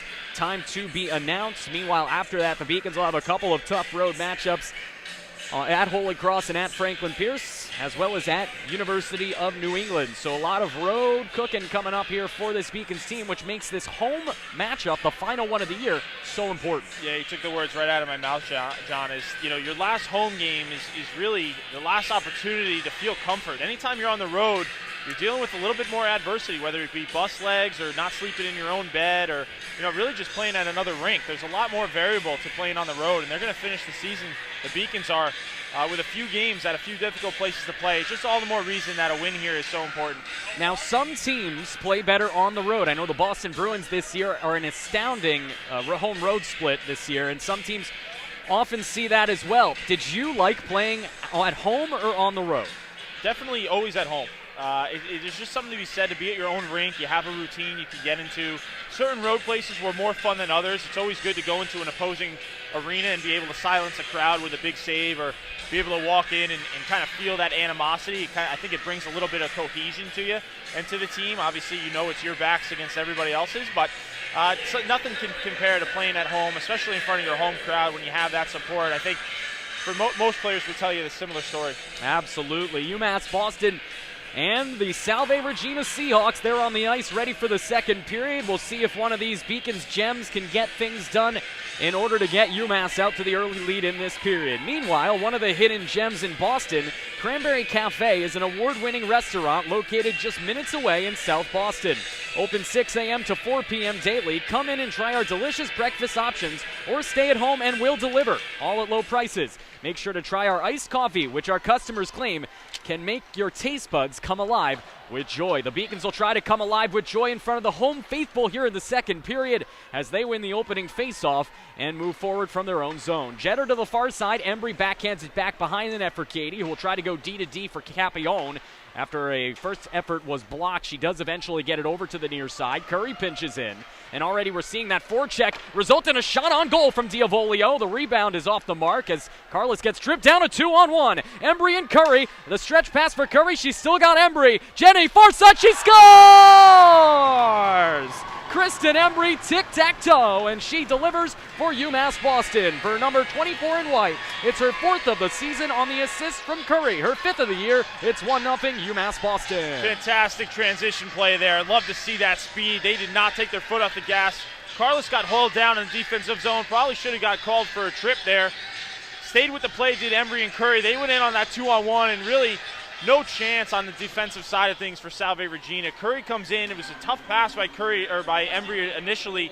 Curry was able to corral it, put it right back to Embry, right on the tape. Tap in for Embry, 1-0 UMass. As pretty as they come right there as Kristen Embry gets it from Jenny Curry on the give and go and scores her 5th of the year to give UMass a 1-0 lead. Here's Bovey from neutral ice trying to build on that momentum. Chisholm sends it all the way around. Armstrong will chase it down there along with Danielle Fallon, who gets possession. Fallon able to motor her way around Bianchini. And now it's Kat Armstrong sending it near side cross ice to be taken in by Pepis. What a pass on that goal by Curry. Just what a small window. We'll get to it a little bit more on the next whistle, but That was a really hard pass in a tight window. Absolutely. It looked like she didn't really have a chance, as here's Spring taking a shot right into the gut of Scheibe, who makes her first difficult save of the second period. And Matt, when we get an opportunity, it looked like Jenny had to take that shot for how long she was holding on to it, but it was all just a ploy in her game to get Marsick to bite. And it's a veteran move. At that point, the goaltender and the defense are thinking the exact same thing, that this has got to be a shot. When you maintain that type of speed on a rush and you can maintain that fast pace, you're forcing the defense and the goaltender to commit sooner than they want to. And Curry not only got the commitment, but was able to fire that pass really hard right on the tape to Embry, who really just had to tap it in at that point. One of the prettiest goals I've seen all year, both men or women, it doesn't matter, as that was Kristen Embry, the native of Colorado, delivering. As the Seahawks off to a bit of a rocky start here in the second period. Icing, however, on UMass Boston will bring the puck all the way back down the other way. And it's amazing what speed can do, John. You saw how fast they transitioned from the D zone to the offensive zone. Once they saw that both lanes were open, they really turned on the jets and didn't. It's always good to see on a 2-on-1 when I see players kind of pull up. It's really frustrating when you charge that net and get those players to commit one way or another. You open up options for yourself. Good to see Curry and Embry on the same page there. Near side deflected out of the zone by Avison. Chasing after it, Beauregard. She's all alone as she sent down in the attacking zone. Taken there by Cronin. And then Cronin gets her pocket pick. Good play from Smith. However, she's double teamed in the corner. Getting a little bit of assistance from Kaylee Beauregard. 2-on-2, fighting for possession. And eventually it's taken by the Beacons, but getting it ripped away from her was Kayla Smith. Good effort by Bonat Likens to get it towards Cheyenne Boyd, and Boyd will get it out of the zone and towards neutral ice. As streaking forward is Shelby Johnson. Johnson's shots deflected wide of the net by Capillon, and Alexa will clean things up with possession on her stick. 17:25 to go, second period of play, 1-0 UMass Boston on Kristen Embry's beautiful goal from the feet of Jenny Curry. Pepes gets possession on the turnover by Capillon. Good poke check as Embry looking for two for the price of one from Curry. Jenny tried to send it right back for Kristen in the net mouth. Instead, as she gets tied up, now Embry will send it to the point for Gallucci. Gallucci backhands it back towards Kristen from the top of the dot as she takes the shot. Deflection opportunity for Carlos, but nonetheless denied by Colleen Marsick. Nice move by Embry coming off the wall towards the center, towards the slot. Was able to fire that puck, and you saw Carlos right in the front there, just couldn't get any composite on it, looking for a deflection, wasn't able to make contact. Otherwise, might have been able to see this score go from 1 to 2. Carlos wins the face-off to Embry. She is so dazzling when going through defenders, and she's able to draw the penalty on that one. The left-to-right move got her behind the defense, forced them to be lazy, and they trip Kristen Embry. Beacons will go to the first power play for a full 2 minutes for the first time. Absolutely. Like the way Embry's playing right now. A lot of speed, moving her feet, and she's causing the Salve players to have to play catch-up. And she's the type of player that can do that. She's very decisive.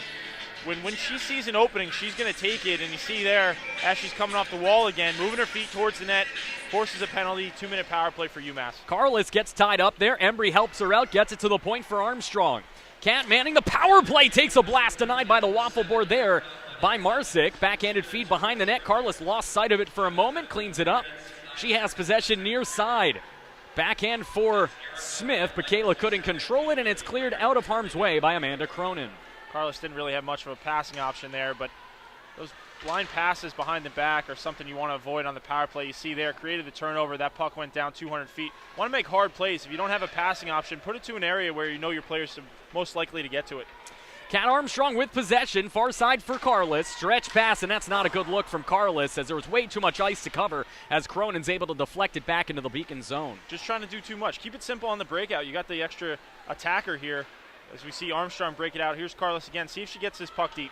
Beacon's running at just a 12% clip on the power play. Meanwhile, we highlighted the success of the penalty kill for the Seahawks, 92% this year. As Carlos dejectedly skates off the ice, this one sent all the way back in as Armstrong will have to chase. She's harassed from behind by Spring. Backhanded feed for Beauregard, and Kaylee will set things up. Already a minute 15 dead off this power play as Bianchini comes up with it. Poked away from Alley. She never really had strong possession. Luckily for the Beacons, though, the Seahawks were unable to gain possession in the Beacons zone as the Beacons right back in their own zone having to reset. Here's Bianchini. She's now over the blue line. 30 seconds to go on the 2-minute minor for tripping. Beauregard tries to split the D and go cross ice for Avison, but it's intercepted and cleared. And Salve's trying to take their time and space away. Beacons have to recognize, move the puck quicker. Puck's going to move quicker than any player can. Got to move it. Campione sends that one in, kicked away by the right leg of Marsick, and now Cronin's able to saucer it around Alexa, and the power play, for all intents and purposes, is now over as this one comes towards the bench, almost takes Lindsey Berman with it, and after a collision, we will see what the call is. Doesn't look like there will be any penalties, but the Beacons, in fact, will maintain possession and a face-off in the offensive zone with 2 seconds left on the power play. Chance to maybe get one more opportunity on this power play. As coach is going to take off the power play unit, put irregular lines back out there. And then after Moritz wins the face-off, it was just to the right in the outstretched grasp of Armstrong. She's being chased by Diavolio, and now Cat will send it forward. Getting ridden down there was Barry, but the collision allows an opportunity for Gallucci to motor up 3-on-2. Ariel shots deflected by Pepis wide of the net. Cronin gets possession. She's being double-teamed there by Bovey and Moritz, but able to skate through it is Cronin and find Chisel near side, no offsides. Sam Chisel's backhander's intercepted. Bovey drops it back to be cleared out of the zone by Gallucci. And from the red line, keeping it in there was Bonnet Likens for a moment before Moritz will poke it all the way back down into the attacking zone. Nice job by Gallucci there. Didn't have a passing option, kept it simple, off the glass, put it into an area, almost generated an opportunity off of it. Shelby Johnson with possession, diving right into the slot, but that shot deflected wide. Good play by Gallucci, who Matt Meisenbacher has really impressed me over the last couple of games. A freshman, Ariel Gallucci, out of Warren, New Jersey. She wasn't counted on for big minutes early on this year, but she's had to grow up fast. Without question. She's put into a role. She's logging a lot of minutes, and I really like the way she plays. She keeps it simple. She recognizes when she has a passing option and when she doesn't, and as a forward, you're always looking for, obviously, if you can get that puck on your stick, that's one thing. But if you can't, put it in an area where I can get it. Gallucci does a great job of recognizing where the forwards are going, putting the puck in an area where they're most likely to get it. McNulty's shot from the point is blocked out of the zone by Beauregard as Bonnet Likens sends it all the way around the end boards. Campione finds Beauregard. Stretch feed. Good pass for Avison, who breaks out. Avison all alone in the attacking zone. She lost control of it, just tried to do a little bit too much there on the deke, and this one sent all the way back where Campione will have to clean up along with Jeter. These hard passes are working. That's the second time we've seen a hard pass connect. And again, you mentioned Avison almost had a break in there, just wasn't able to get around the defense. But these hard passes for UMass are working right now. In their own zone, Campione with 13:20 to go goes D to D for Jeter, back towards Alexa. She'll let it go for Curry, and Jenny will skate her way through her own ice as she tries to find Embry on the outlet feed, off her stick and taken in to be moved forward here by Pepis. Meredith all the way in, gets around Campione as she backhands it. Great kick save made there by Scheibe. Nice save there, right in the slot. Good kick save by Scheibe. First big effort by Casey here in the second period as Beacon's able to get it towards Embry, who has been huge in this game. She has the only goal and came close a couple of other times and has played well defensively as well. She's very fast on her skates. She looks great today. Definitely the most speed. She's leading the charge. Curry's right there with her. Carlos needs to pick it up just a touch right now. And just like that, Embry's poke check able to keep that one in the offensive zone momentarily. And as of course we will continue to serenade the seniors today. Juniors like Kristen Embry in just a few short months will be the seniors and leaders of this team. So it's good to see her growing up before our eyes. As this is icing on UMass Boston with 12:23 to go. It's a really good point, John, is in a short amount of time, everyone gets bumped up a grade. You know, freshman to sophomore, sophomore to junior, junior to senior, and at this point, you know, you always continue to learn, you continue to progress, but you're going to be called upon to do more than you were maybe, 5, especially 10 games ago. Beacons don't have many juniors. Sarah Alenardo, Kayla Smith, Lizzie Avison, Jenny Curry, not Jenny Curry, she's a senior. Kristen Embry and Kat Armstrong are the only seniors on this squad, but certainly some primetime performers mentioned in that grouping, as there is one of the seniors, Jenny Curry, backhanding it around the end boards and going for a line change. Marin Brown out there with her shift as Beacons, I believe, kept that one in. They did. Good job by Armstrong momentarily. However, Boyd is able to get it towards the red line and more. Cheyenne already drew a tripping penalty in the first period as she's able to send it all the way down as she's pressed into the boards by both Brown and Armstrong. Coming over is Gallucci to help out, chipping in, and then a big collision on the sideboards between both Bovey and number 2 Chisholm as she was the one going down and taking the brunt of it. From their own ice, backhanded there by Bonnet Likens, and now here's Spring trying to send it towards Chisholm. That shot deflected wide there by Scheibe, using the stick to her advantage. From the far side, Avison. 11:15 to go in the second period. Turnover there from Beauregard as Chisholm tried to get it to the near side for Fallon. Fallon now with possession right out in front. Chance from point-blank range is blocked wide, as getting in the lane from the shot there from Cronin was her teammate. That was Fallon. And John, haven't really heard much from Diavolio. You know, we mentioned her in the pregame, leads this team. Beacons have done a nice job coverage-wise, obviously staying on her, and have mentioned her name a few times. Kind of expected a little bit more as we approach kind of halfway through the game here. Yeah, 10:48 to go, second period. Have not mentioned much of Diavolio as the Beacons lead 1-0 on a goal by Kristen Embry on a beautiful tic-tac-toe passing play on a 2-on-1 from Jenny Curry. In the attacking zone, backhanded feed, and then blocking that one down right in front of her netminder was Jetter. Katie backhands it towards her defensive partner, that's Capillon. Getting harassed there by O'Sullivan was Alexa. She tumbles down. Jetter helps her out, pinching behind the net to send it around the sideboards. Good effort and a play made by Cronin as she got it around the pinching defender Avison. With possession, here's Cronin right out in front, and the defender pinching in is able to get it towards the point for Pepis, but a good block there from Beauregard, and the Beacons will get a chance for a forward line change. Much needed. Salve with a lot of opportunity here, sustaining pressure in this offensive zone.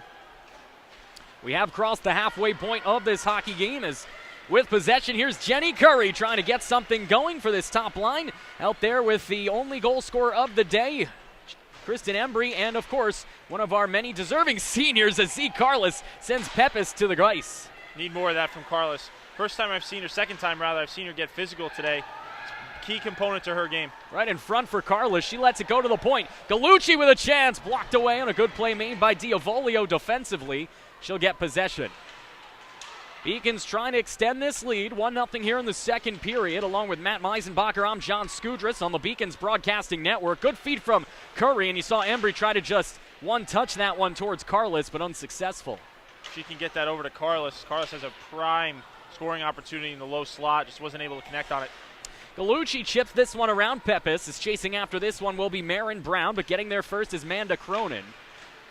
Intercepted by UMass Boston. Good play by Bianchini. Alley all the way around. She's got a chance to shoot if she wants it. Instead, she defers to the point for Gallucci. D-to-D for Armstrong. She's got a big shot. Blocked down by the glove there of Marsick. It stays in the zone for Armstrong to send it across right into the net mouth where Marin Brown was waiting.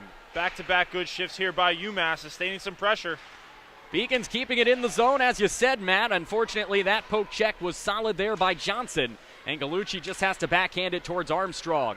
8:30 to go, second period. Motoring in his Bovies. Her shot denied. Rebound to Marin Brown, but she could not get wood on it. These rebounds are here. They have been for most of this game. UMass continuing to churn here. Bovey fighting for possession. Bianchini loses in, and it's intercepted. Good poke check from Armstrong, pinching in at the very least. Will allow the Beacons to get a forward line change as they'll send out that Avison, Beauregard, Smith line. Got to have a chance here for 3 sustained lines to have pressure in the offensive zone if they can get this possession of this puck back. Meanwhile, trying to get it back there was Beauregard, getting help from Smith, keeping it in his Jetter, and no one on the D-to-D feed. It defers to Smith. Smith with a great skating move, right into the slot, but blocked down in front. Rebound and a good save on the blast there from Avison by Marsick. Beacons are all over the puck right now.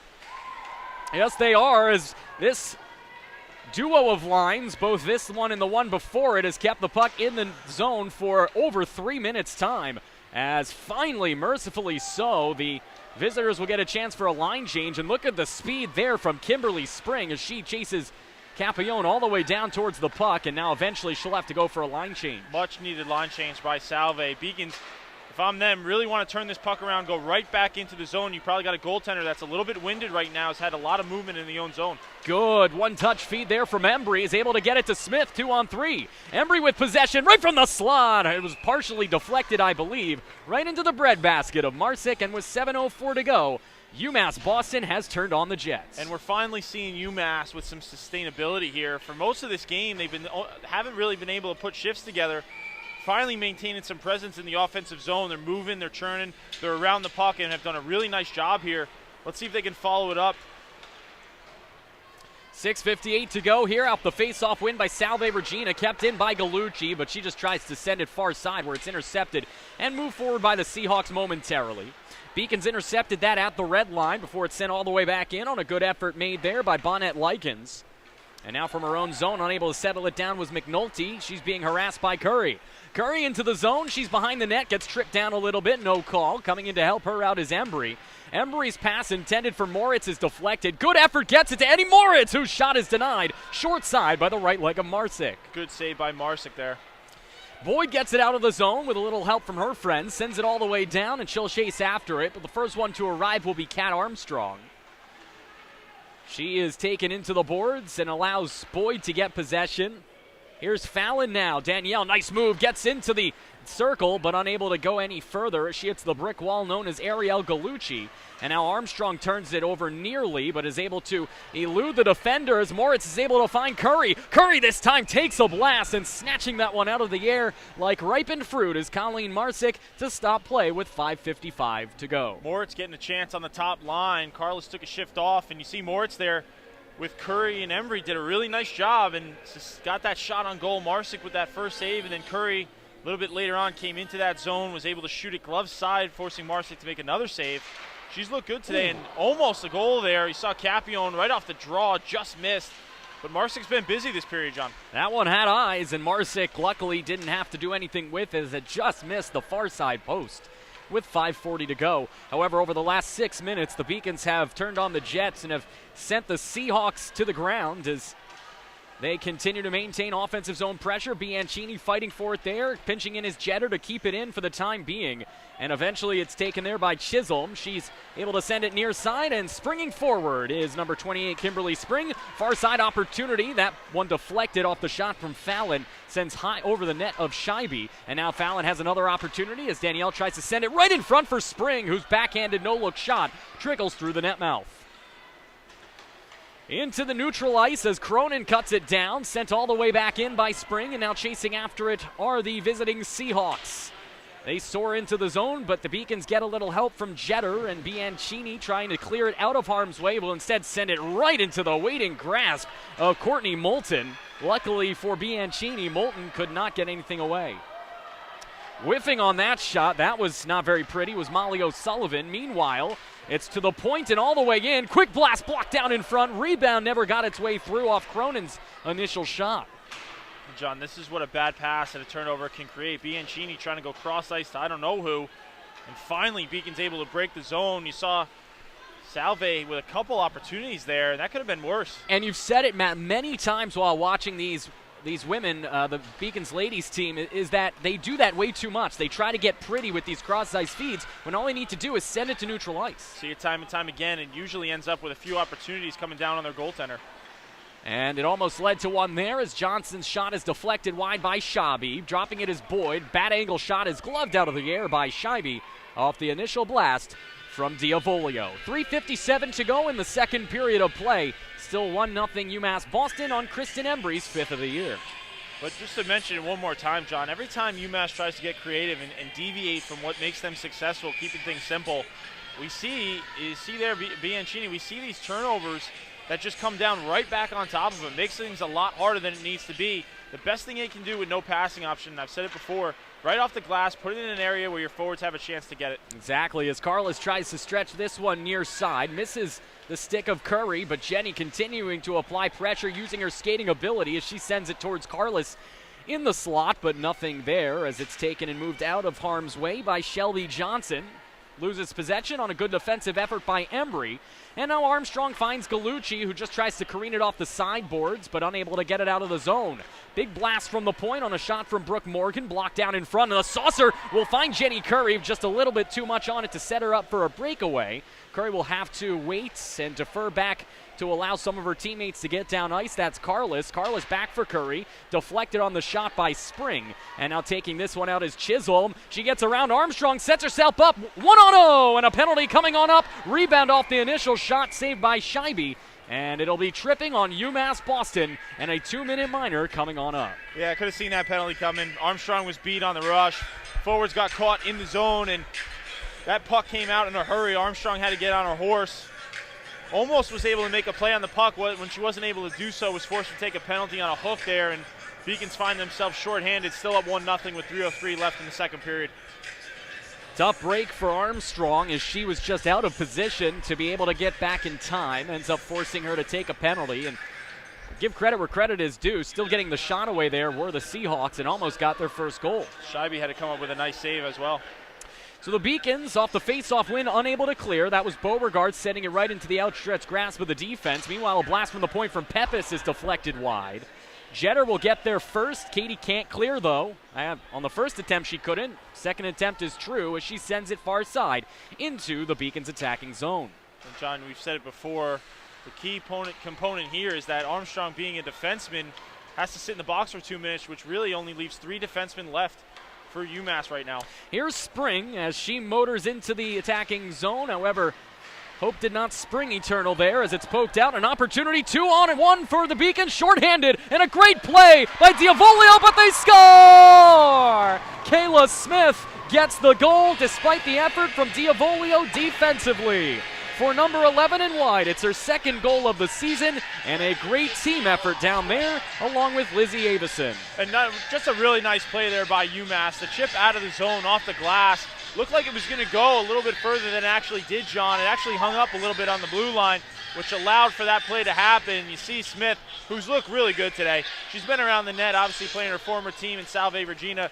Smith doing a nice job, and almost another opportunity here for the Beacons. Here's Capillon. She's got Curry far side, and Jenny just couldn't get good wood on it.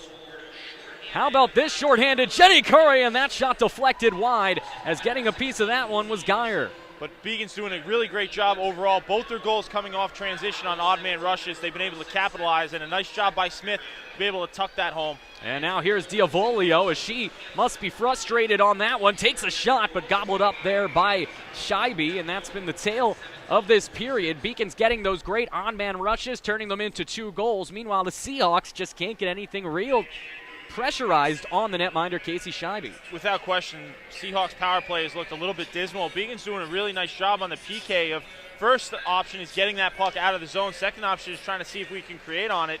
And they've done a nice job twice now in the rush. I've seen them connect on really quick passes towards that back door. Still 34 seconds to go on the 2-minute minor on UMass Boston's Kat Armstrong for tripping. Diavolio has possession as they'll try to set something up here. Right out in front, but unable to get good wood on it there was Boyd.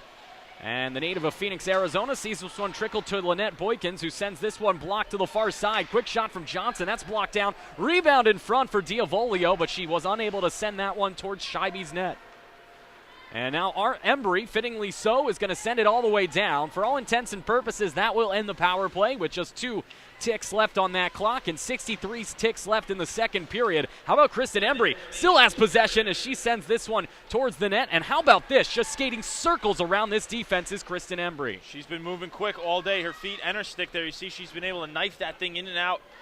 Doing a nice job as she kills the end of this penalty in the end of the period.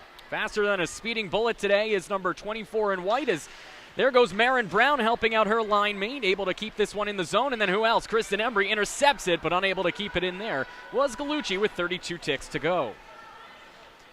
Kristen sends it forward. Bovey with possession. She's got Brown down there with her.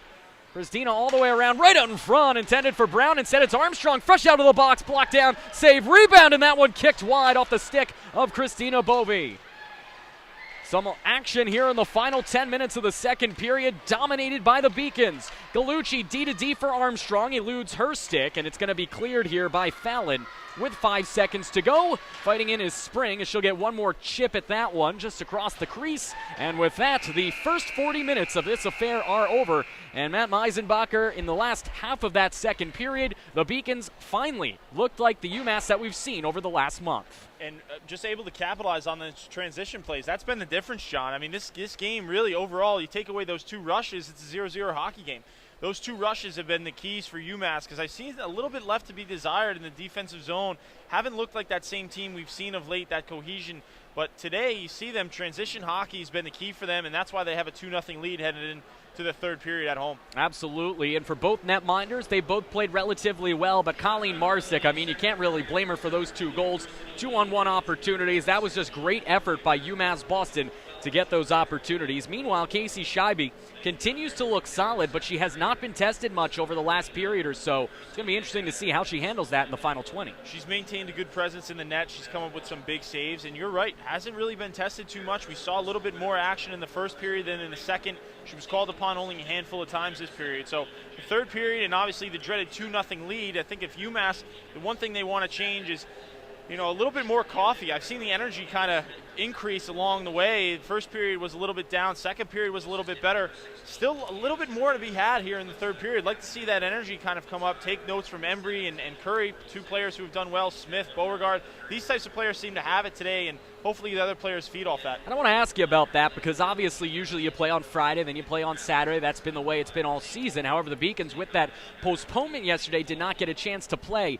Do you think that affected them at all in the first period, perhaps having a little bit of dead legs, not having played the day before, not being ready? It's extremely possible. The other thing could be is obviously being senior day, there's a little bit more. I know from a men's perspective, all the seniors get up and talk about, you know, some of the memories they have and just kind of a thank you. If that creates a little bit of a way for people to get out of their, you know, pregame rituals or how they prepare for a game, could be cause for kind of the lackluster first period. But regardless of the situation, Beacons have found a way to bury pucks and the Seahawks haven't. So we stand 2-0 going into the third period, and I think the good part if you're a Beacons fan is there's still areas of improvement, but you already have a 2-0 lead. Absolutely. The Beacons 10-5 in games when they've scored 2 or more goals.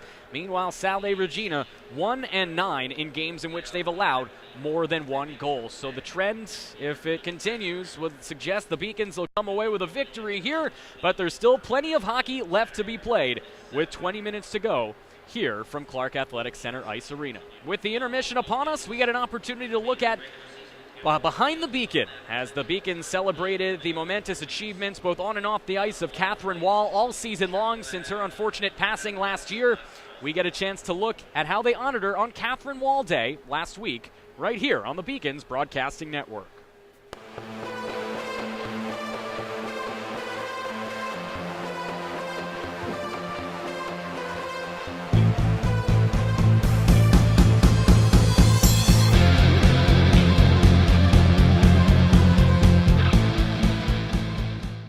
In the 12-year history of UMass Boston women's hockey, they had never seen a day like Saturday, January 31st.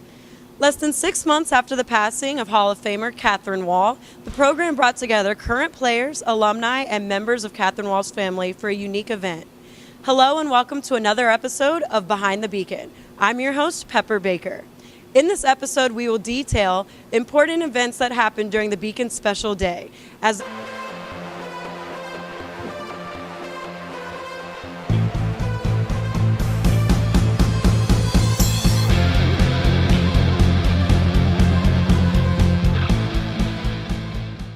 In the 12-year history of UMass Boston women's hockey, they had never seen a day like Saturday, January 31st. Less than 6 months after the passing of Hall of Famer Catherine Wall, the program brought together current players, alumni, and members of Catherine Wall's family for a unique event. Hello and welcome to another episode of Behind the Beacon. I'm your host, Pepper Baker. In this episode, we will detail important events that happened during the Beacon's special day, as they honored their alumni and Catherine Wall. We had several people working extremely hard for weeks looking up to this event, and you know, all the work we put in, we never expected we'd get the turnout that we did that day. We, you know, the 800 people that were here, we thought we'd get half. The alumni that committed to play, we thought we'd get a third of that. So it's just amazing to see all the work that we put in and what we got back. And it really shows what people think about this place and how special UMass Boston is to them. UMB has always been a place where you feel like you have a second family, and this showed again through the love, thought, and time put into this event.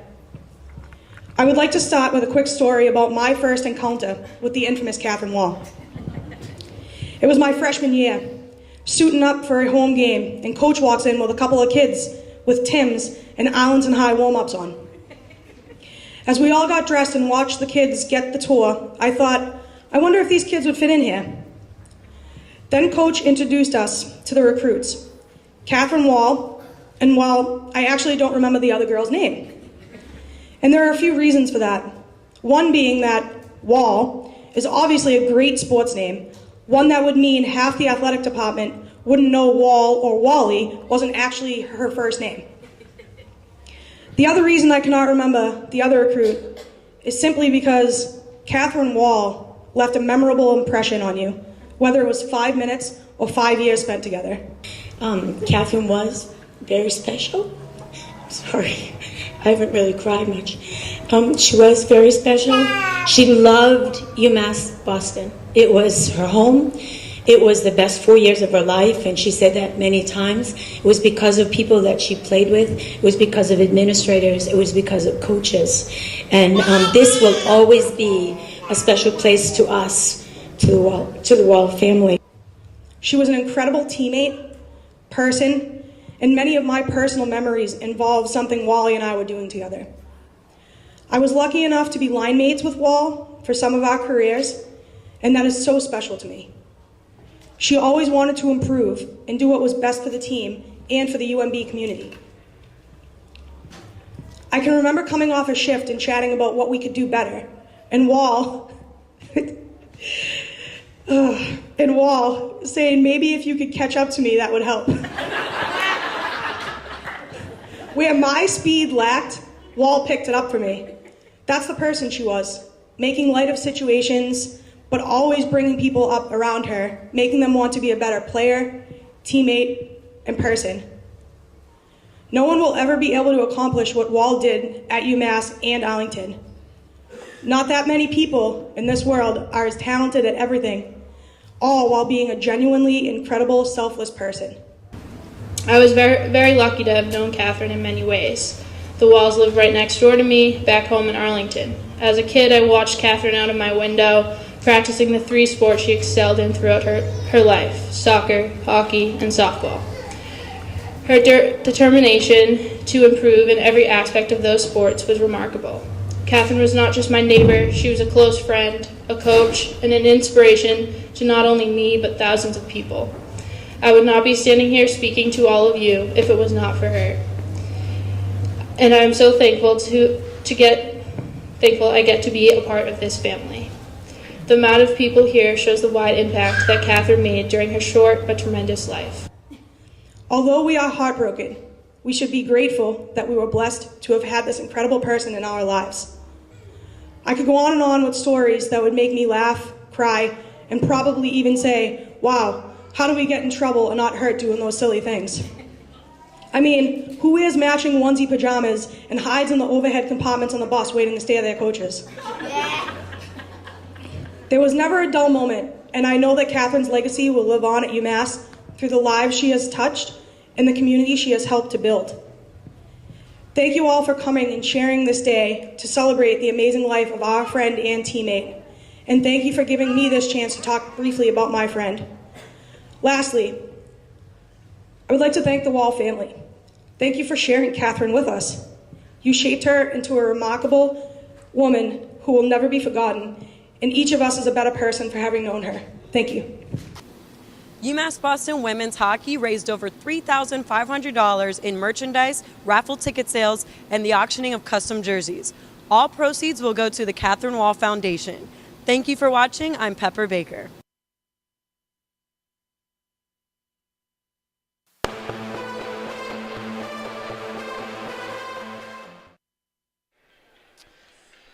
So as they celebrate the momentous achievements in the memory of Catherine Wall, they obviously are looking to celebrate even more in the future when it comes to on-the-ice play for the women's hockey team. And as I'm joined here by Matt Meisenbacher, I am John Skudras. UMass Boston leading 2-0 after 2 periods of play. Both of those goals scored on beautiful rushes in the second period. 38 seconds into the frame, Kristen Embry found an even-strength pass from Jenny Curry on a tic-tac-toe play in which Embry set up Curry, who then waited until the final possible second to give it right back to the junior from Colorado. She got her 4th of the year. And then the second goal with just about 2:14 to go in the period was an absolute dagger on a shorthanded blast from Kayla Smith on the feed from Avison. Capione gets the secondary assist. So we already see a couple of seniors getting assists here on the scoreboard. What did you see in the first 2 periods that suggests that UMass Boston has its best days ahead? The only difference being is the transition. And UMass has done a good job not only not giving up those opportunities, but really allowing shots that Shaby has a really nice job or a really clear path of seeing. Now, the other end of things offensively, that we've seen periods where they've gone through, shift for a little while there in the second period. I think they stacked 3 shifts together where they really did a nice job of sustaining pressure in that offensive zone. But the difference being that transition. They've been moving. When they get an odd man rush and they come into that zone, particularly on a 2-on-1, they're able to move at such a pace where they're creating that goaltender and that defense have to make a play. Whether it's on the pass or on the shot, they have to commit to something. And that secondary pass back door, if they're making it hard and on the tape, makes it extremely difficult to stop. And you saw that twice in that period. The first one, as you mentioned, Curry and Embry, and the second was Smith, who was able to tuck it home. Not sure where she beat the goaltender, but was able to tuck that home. So the transition game has been the difference for UMass today. Beacons out shooting Salve Regina 21-16 overall, 12-8 in that period. Neither team has done much with their power play opportunities. 0 for 2 for both squads over the Beacons. Took advantage of being shorthanded, scoring a shorthanded goal and having another opportunity in the first period shorthanded on a 2-on rush that just went awry. Meanwhile, in that second period, Matt, the Beacons turned things up in the face-off circle. They were beaten on 8 of 11 in the first period. However, they won 12 of 15 in the second period, and that obviously, including shorthanded, was key to get those odd man rushes the other way. Without question. And a lot of times face-offs, you look directly at the center, obviously the person taking the draw, but a lot of times those face-offs are won or lost on the support. Whether those wingers can get to that area, a lot of times what the center will do is just really tie up the opposing center, banking on the fact that their wing can come in and win that puck. If that doesn't happen, they're given a loss. So I think the difference being there on the faceoff dot is way more support for the Beacons in that period on the faceoff circle. As soon as that puck is dropped, players looking to get in and help support. Let's look around Beaconville as we get an update on the women's basketball matchup against Rhode Island College. And right now that one is a rout. 57-33 after 3 quarters of play as the women's basketball team looking to notch another win into their belt. Meanwhile, the men's basketball team will be taking on RIC right next door after that one, beginning scheduled at least at 3 p.m. And later on tonight, the men's hockey team will take on the cadets from Norwich University, a big one beginning at 4 p.m. Let's look around the NEHC, see how the NEHC scoreboard is looking updated. St. Michael's College, the Purple Knights, triumphing over NEC 3-0 after 2 periods. The only other game that we have an update on is St. Anselm, leading 1-0 over the University of New England after 2. You see the games there going on later on today. The biggest one for Beacons fans to keep an eye on is Plymouth State at Castleton, as Castleton is the only team that's above the Beacons other than the top-seeded Norwich Cadets who can actually play in the tournament, not the so for St. Anselm or Holy Cross. So obviously the Beacons being 2 games back of Castleton, a win today, a loss for Castleton, they're right in this thing. Yeah, without question. As a player, you never really look at the opposing or the outside scoreboard. You're focused on what's going on in the rink and the things that you can control, but definitely something to note of on the broadcast. Let's take a look ahead at what's coming up for the women as we are just about set for the 3rd period of play. You see there, they'll be at Nichols, tentatively scheduled for Wednesday, February 10th, followed by 3 road games against Holy Cross, Franklin Pierce, and University of New England. So a lot of road play coming up, but the Beacons trying to close out their regular season home slate today with a victory as Carlos wins the faceoff to Embry, triumphing over Johnson. Here's Jetter sending it forward, knocked down there by Lynette Bodkins as she sends it all the way back into the zone. Beacons leading 2-0 here on the Beacons Broadcasting Network, along with Matt Meisenbacher. I'm John Skudras. Here's Jetter motoring up. She's going to take it herself as the Beacons blue liner is harassed there by Cronin. She pokes it into the corner. Carlos uses the body to at least keep the puck away from Amanda Cronin momentarily. Number 19 in blue backhands it towards the point as this one blasted in by Capillon, sails wide. Here's Cheyenne Boyd, and the native of Phoenix backhands it towards the end boards for UMass Boston's Alexa Capillon. Senior captain has possession. She eludes the oncoming rush of the defense and moves forward all alone. She'll take the blast block down, and then she lays a hit as careening into the boards. That'll result in a penalty on Capillon. Not sure that was a very smart play by the Beacons senior, as with a minute into this one, it'll be a power play yet again for the visiting Seahawks. And I know she's going to be upset. I know she's going to put her glove up like, what did I do? But we saw it, John. You know, shot on goal there. She enters the zone on the rush, came in with a lot of speed, took the shot which was blocked, and then cross-checks a player. You know, pretty easy for a referee. When you're the only one in the zone with the puck and you're the only person in white, pretty easy for the referee to call that. She's going to sit for 2. The funny thing is the referee over there didn't call it until the player came scooting into the boards and collided with the boards.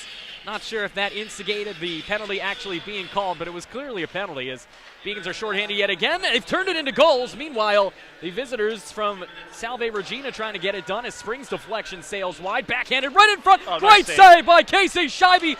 Not once, but twice as she denies the visiting Seahawks from right in front of the net. Save of the game right there for Scheibe on both ends.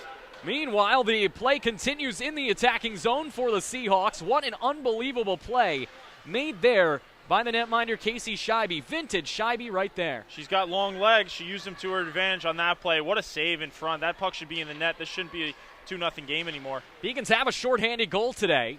Almost gave up a power play goal if it weren't for their senior netminder, number 29 in white. Armstrong fighting for possession, able to send it to the point for Pepis. Her blast blocked down. Active stick for Avison as this one's chipped by Pepis back behind the net to be taken by Chisholm. Chisholm is out there with Fallon. That's who she drops it for. Bad angle shot sails to the far side of the net and wide. As colliding there was Beauregard as she couldn't get it out of the zone. And eventually it is sent sailing down the ice on a good play by Gallucci. And I'll tell you what, from a goaltending perspective, when that player's on the doorstep and you got to rely totally on reflexes, it can get really difficult down there. Still really amazed that Scheibe was able to make that save. Diavolio whiffs on the shot from the far side dot. Keeping it in there and sending it back was Pepis. Diavolio fighting for possession with Curry, but Pepis had to go for a line change, and that's going to let this puck sail into neutral ice as the Beacons are able to clear. Johnson tries to go cross ice, blocked down there. Good play from Carlos. Boyd cleans it up. Boyd into the attacking zone. She'll take the shot, gloved down by Scheibe. Sent out of the net mouth there by Curry.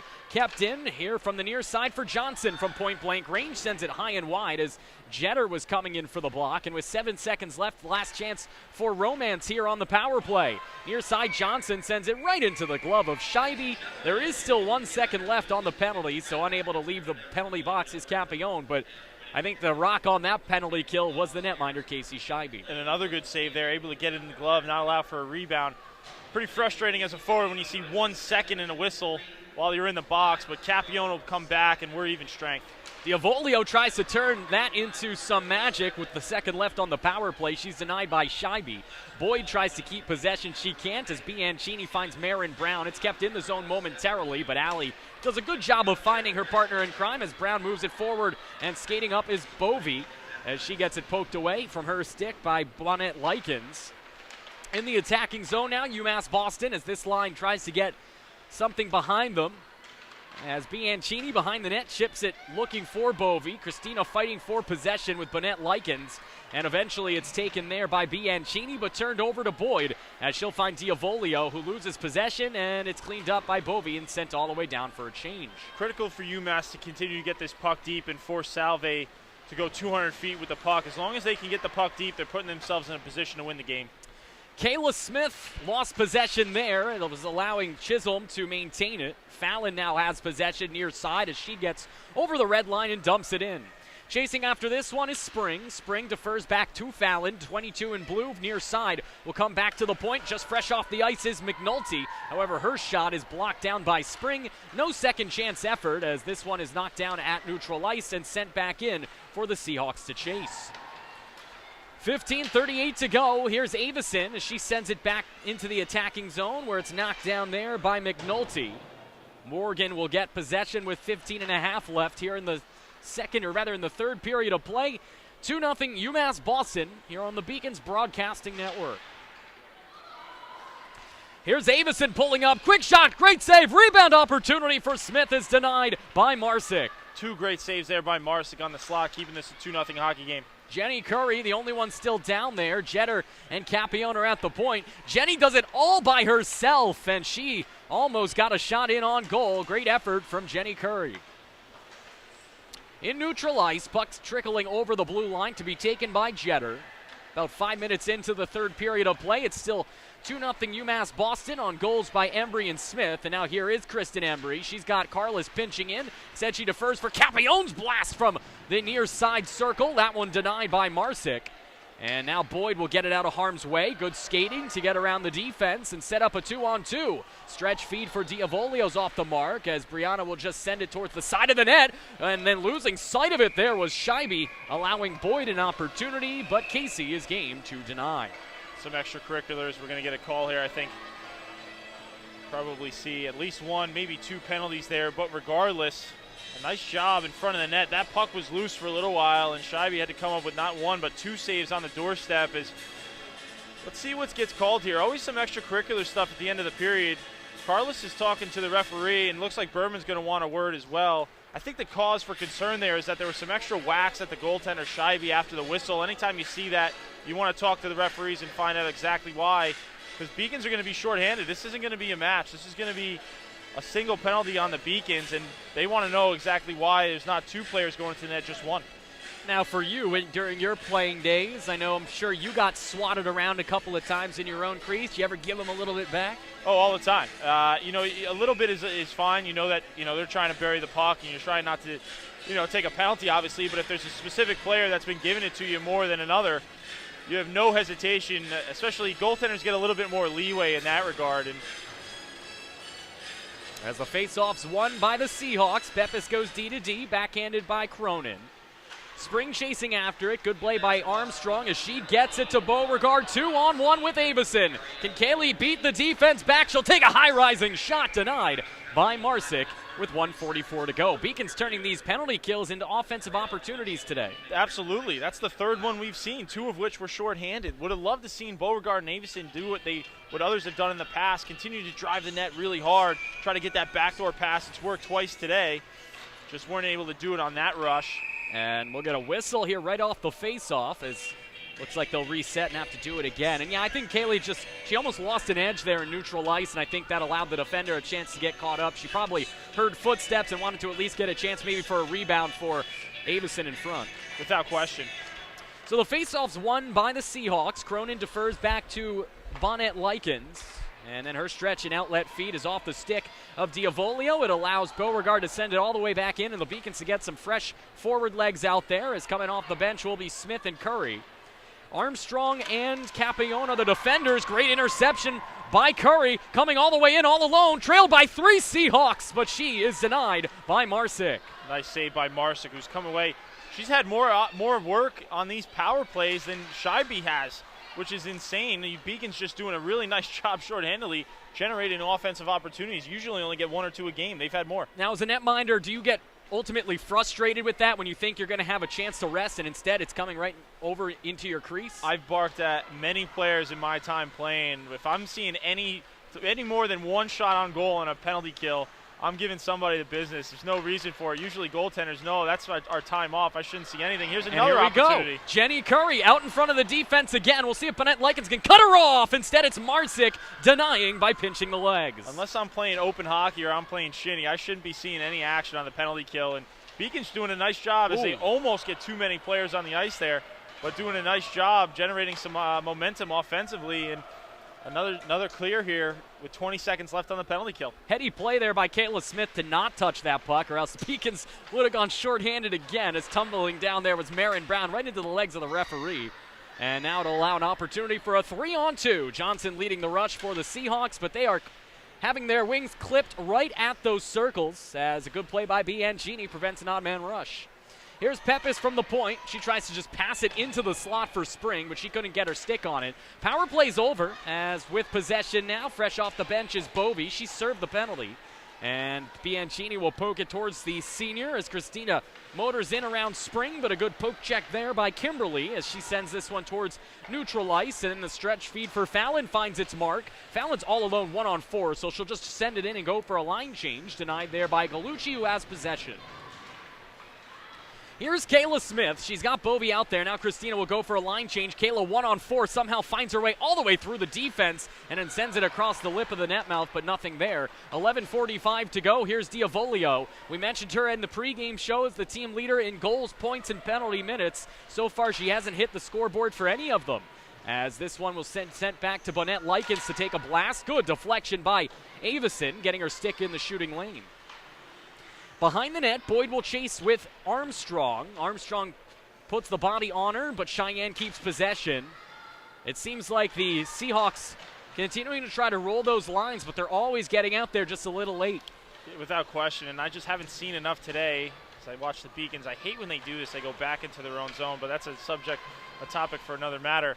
Seahawks just haven't seen enough offensively and haven't really been able to sustain much. They've had a few shifts where they've generated a few opportunities, but really tough offensively when you limit your opportunities in that fashion. Moving forward with possession are the UMass Boston Beacons. Dropping it back for Carlos there was Galucci. It's kept in the zone by Carlos. Soft shot is denied by Marsick. Embry tries to send it for Curry, cutting into the slot. It's intercepted and moved out of the zone, and then a good physical play there by Embry to separate Labiak from the puck. And now, without her glove, is one of the defenders for the Seahawks. Curry is into the attacking zone, but she gets her pocket picked. Good play from Carlos to prevent an exit pass, as fighting forward are both Jenny Curry and Alex Carlos, two of these celebrated seniors, with 10:18 to go.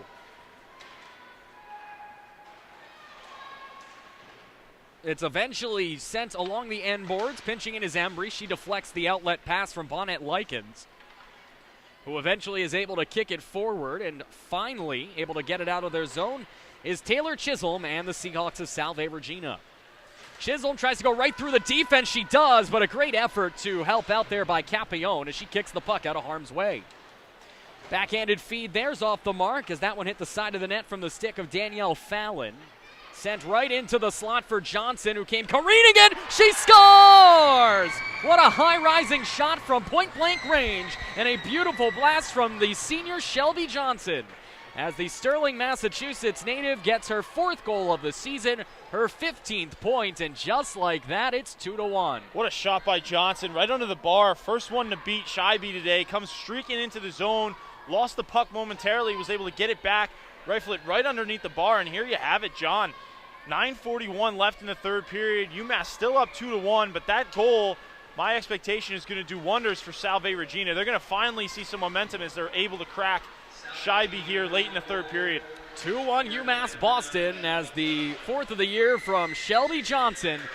And a beautiful shot it was. The only place you could really beat Scheibe, top shelf glove side, as now the team's leader in goals. Diavolio sends it in, and like you said, momentum and ice has shifted the other way as the Seahawks have trimmed this deficit to 1. It's tilted now, and off that goal you can see kind of even a little bit more energy coming off the bench for Salve. They see now a little bit of blood in the water, and a 2-1 hockey game well within reach of tying it up. Plenty of time left on the clock. And they get that top line of Johnson, Diavolio, and Boyd right back out there as they smell blood in the water.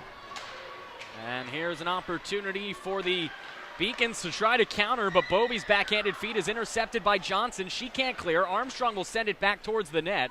Knocked down in front of the net there by Augusta, and eventually it's going to be intercepted by Brown. She sends it right back in.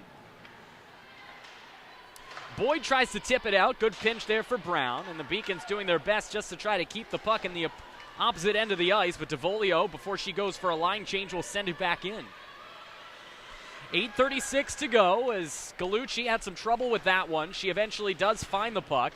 Bianchini sends it back around. Alexa Capione, who's got to be tired here playing a majority of this game, is able to find her partner in crime. Galucci back to Bianchini. She would have been smart to just deflect it right back up the sideboards. Instead, she sends it back around the end boards, and a nifty play there from Bovey at the very least gets it out of the Beacon zone and allows them to change up some lines. John, I mentioned it prior. Oh, and here we go. Intercepted from Bianchini. Right on it, she scores!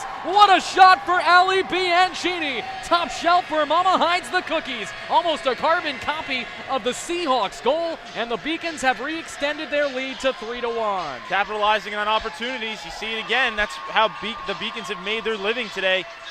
A nice turnover gift for Bianchini, and that's her first of the year. What a job by her. She continues to work hard and find ways to produce in other facets, but what a nice job reading the play off the turnover and going right towards the net, puts it right under the bar.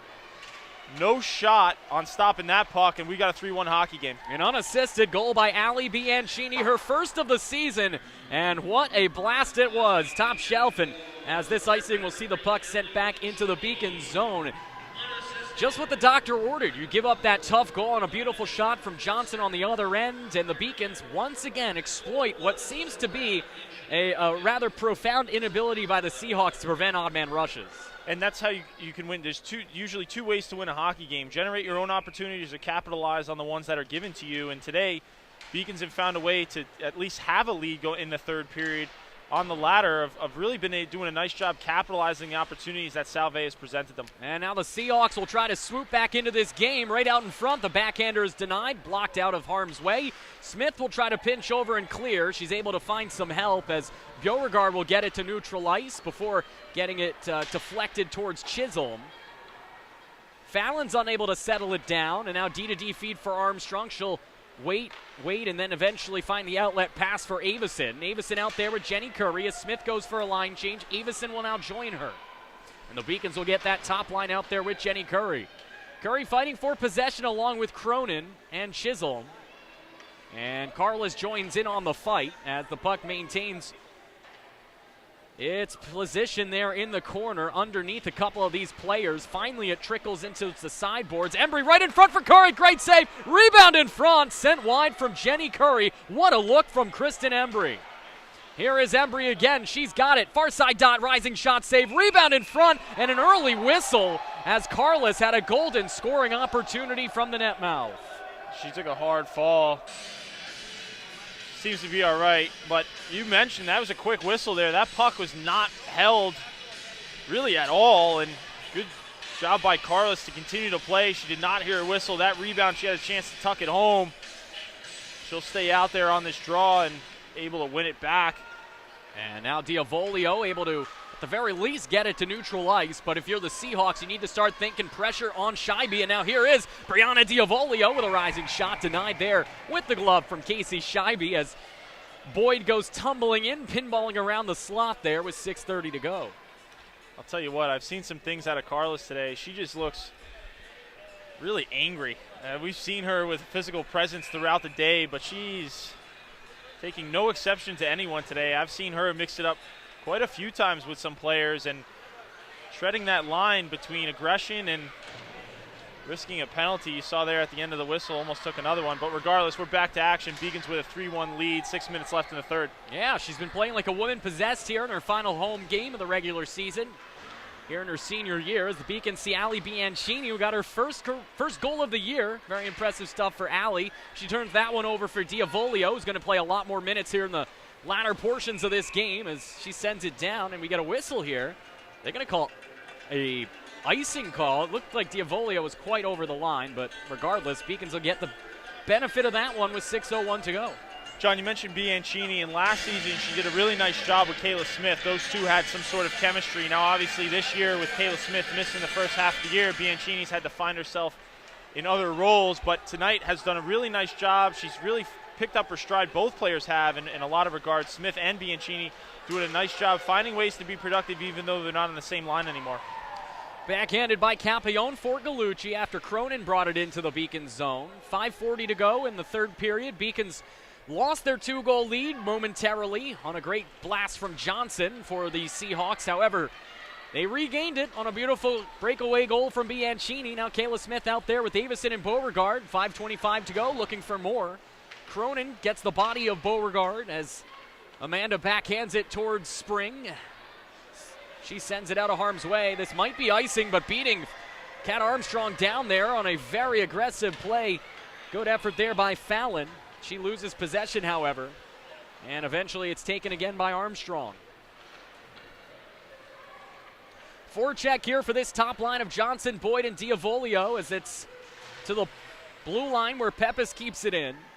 Diavolio fighting for it, along with Carlos and Armstrong for the Beacons. Carlos right in there. She sends one of these Seahawks. That was Pepis down. You're right about Z today. She is playing with a fire that we have not seen in quite some time. And she's treading that line. She's getting away with most of it now, but just got to be careful. The refs will start taking candy to that and start pinpointing you, but she's done a nice job today. A lot of aggression from her today. Here is Cheyenne Boyd, and the Phoenix native tries to send it cross ice. It's deflected. See if Jetter's got enough wheels to beat out Diavolio. She does. Good effort from Katie. She'll do a good job of just leaving it behind as Diavolio takes the body. That allows Campione to clear. Unfortunately, Alexis sent it alone. It's going to get slowed down by the choppy ice here after 16 minutes of play in the third, and that prevents any icing. Benefit. It did look like it was going to be icing, John. I had the same thought, and then I think it caught a little bit of snow towards the bench. Intercepted by Bovey. She loses possession, and that allows the Seahawks intercepted. Here's Chisholm. 1-0. Great save made by Casey Scheibe as robbing Taylor Chisholm was the senior out of Arlington, Massachusetts. Well, what's interesting here is that is being called a save as right now, but when Scheibe got up, that puck was in the net. And it'll be very interesting to see here if the refs talk about this one, because you're right, that looked like it was a great save, and it is going to be a save. They're going to give her a save there. We don't have the overhead or behind the net view, but what was interesting is as soon as she got up, it looked like the puck was behind her. Fortunately enough for the Beacons, they get credit with a save there. Nice job by Scheibe. Great save, keeping it a 3-1 hockey game. It would have been a good day to have our second or third cameras on ice. Unfortunately, we don't, with the women's basketball team taking place just across the hall. Regardless, the refs have spoken. A save's a save in the record books, and when they look back at this one, no one will think or bat an eye at that one. Great effort, though, by both Scheibe and Chisholm on that one. Scheibe just comes out on top. This one behind the net now, as chasing after it is Kimberly Spring, but she overskates it. 3:19 to go. Beacons leading 3-1, trying to get back above 500 overall. 10-10 coming into this one. The victory would move them to 9-4 in the NEHC, and barring what happens later on today, as Johnson sends this one in, denied by the skate of Gallucci, they could be within one game of second place in the NEHC tournament. This deflected on a cross-ice feed for Embry, but Kristen, good hand-eye coordination to keep that one at her skates. Meanwhile, swiping that one is Carless to keep it in. And now hooking down Chisholm is Carless, or rather Cronin, and that's going to draw the first penalty on Z. And after all those rough plays that she got away with, Z gets called on what many would call a lazy effort. And, well, you know what, you saw it coming, and she's going to argue with the refs, but, you know, quite honestly, she's making a play in the puck, and the refs were starting to pinpoint her, John. We saw some aggressive plays out of her. I know Coach Berman and Z are going to want to argue this, but I mean, she's treading the line there, you know, and I get her, part of her game is being aggressive, and that's well and good, but when you start to cross it over, quite honestly, we've seen her play now for 4 years. We know when she's on her game and when she's getting a little bit too far away from it, and we've just seen her maintain, she's just treading that line too thin. And a timeout for Salve Regina, smartly, as they'll get an opportunity to regroup before a power play that has already allowed a shorthanded goal and almost allowed two more. Meanwhile, for UMass Boston, and I don't think you can argue with that one so much, it looked like a clear hook to me. They're going to have to do this without one of their best penalty killers in Carless, and they're already short on the blue line, so it'll be interesting to see what Coach Berman schemes up here. No, without question. I mean, the point being is obviously Salve hasn't looked like much on the power play. They've come into this game, and really more opportunities have been had shorthandedly for the Beacons, but with a 3-1 hockey game with 2:45, they're going to press. I'll be interested to see what they do with the goaltender. Obviously down 2. Let's see if they take the goaltender immediately or if they give the offense a chance to do it. They're going to leave the goaltender in and let the offense bear the brunt of the pressure, but with 3-1 down 2, you got to think about taking the goaltender soon if you don't get one almost immediately on this power play. There's arguments for and against it. Obviously for, you have two extra attackers. The argument against is shorthanded. The Beacons could just dump it down there all day long and not have any worries about an icing. Without question. So the faceoff's won by the Seahawks. Quick one-timer from Fallon on the pass from Pepes is deflected wide. And now with possessions, Chisholm. Great shot, saved from Scheibe. Rebound right in front, and somehow Casey Scheibe keeps that one out as careening into the net mouth like a pinball possessed was Chisholm. But nonetheless, a great denial by the senior from Arlington. Great work by Scheibe keeping that puck out of the net. No idea how she maintained that puck staying in the blue paint rather than the white paint, but regardless, nice save by Scheibe, and that puck came close to being tucked home. Not sure how it didn't get in on the second effort. Regardless, 2:28 to go overall, 1:43 left on the man advantage for the Seahawks, as this one sent by Capillon far side, kept in. And Pepes will go down low and then get it back. Waiting is Fallon. Fallon, and a great deflection there from Beauregard, as the netminder's still in there for the Seahawks, and eventually having to defer back and get possession there is Cronin. She's looked good today. I like the way Beauregard, we know how fast she can be, but just a nice read there, using the stick, and then able to get it out of the zone, eat some clock. At what point does Beth McCann pull the netminder? as there's only 1:52 to go. I would have done it already. You haven't had enough offensive pressure. You need as many players on the ice as possible. They do you no good on the bench at this point, down 2. In the attacking zone, here's Pepis. She takes the blast, that one wide of the net. Smartly letting it go was Scheibe. 52 seconds left in the man advantage for Salve Regina. Opportunity from the far side, deferring back to the point. Now down low, great opportunity, but blocked down in front. Good effort from Jeter. That one coming from the stick of Fallon, who sends it back to the point for Cronin. Right back down low to the dot for Fallon. Cronin, backhander, gets a little help there from Avison. Right in front, and no one was home on the far side of the crease. However, that one sails wide, and Embry can clear. Didn't miss by much. That was almost in the net, and fortunately for the Beacons, missed entirely into the corner. They were able to clear. Still the net minder in the net as there's just 60 seconds remaining. Here's Diavolio's backhander. Good defense by Gallucci.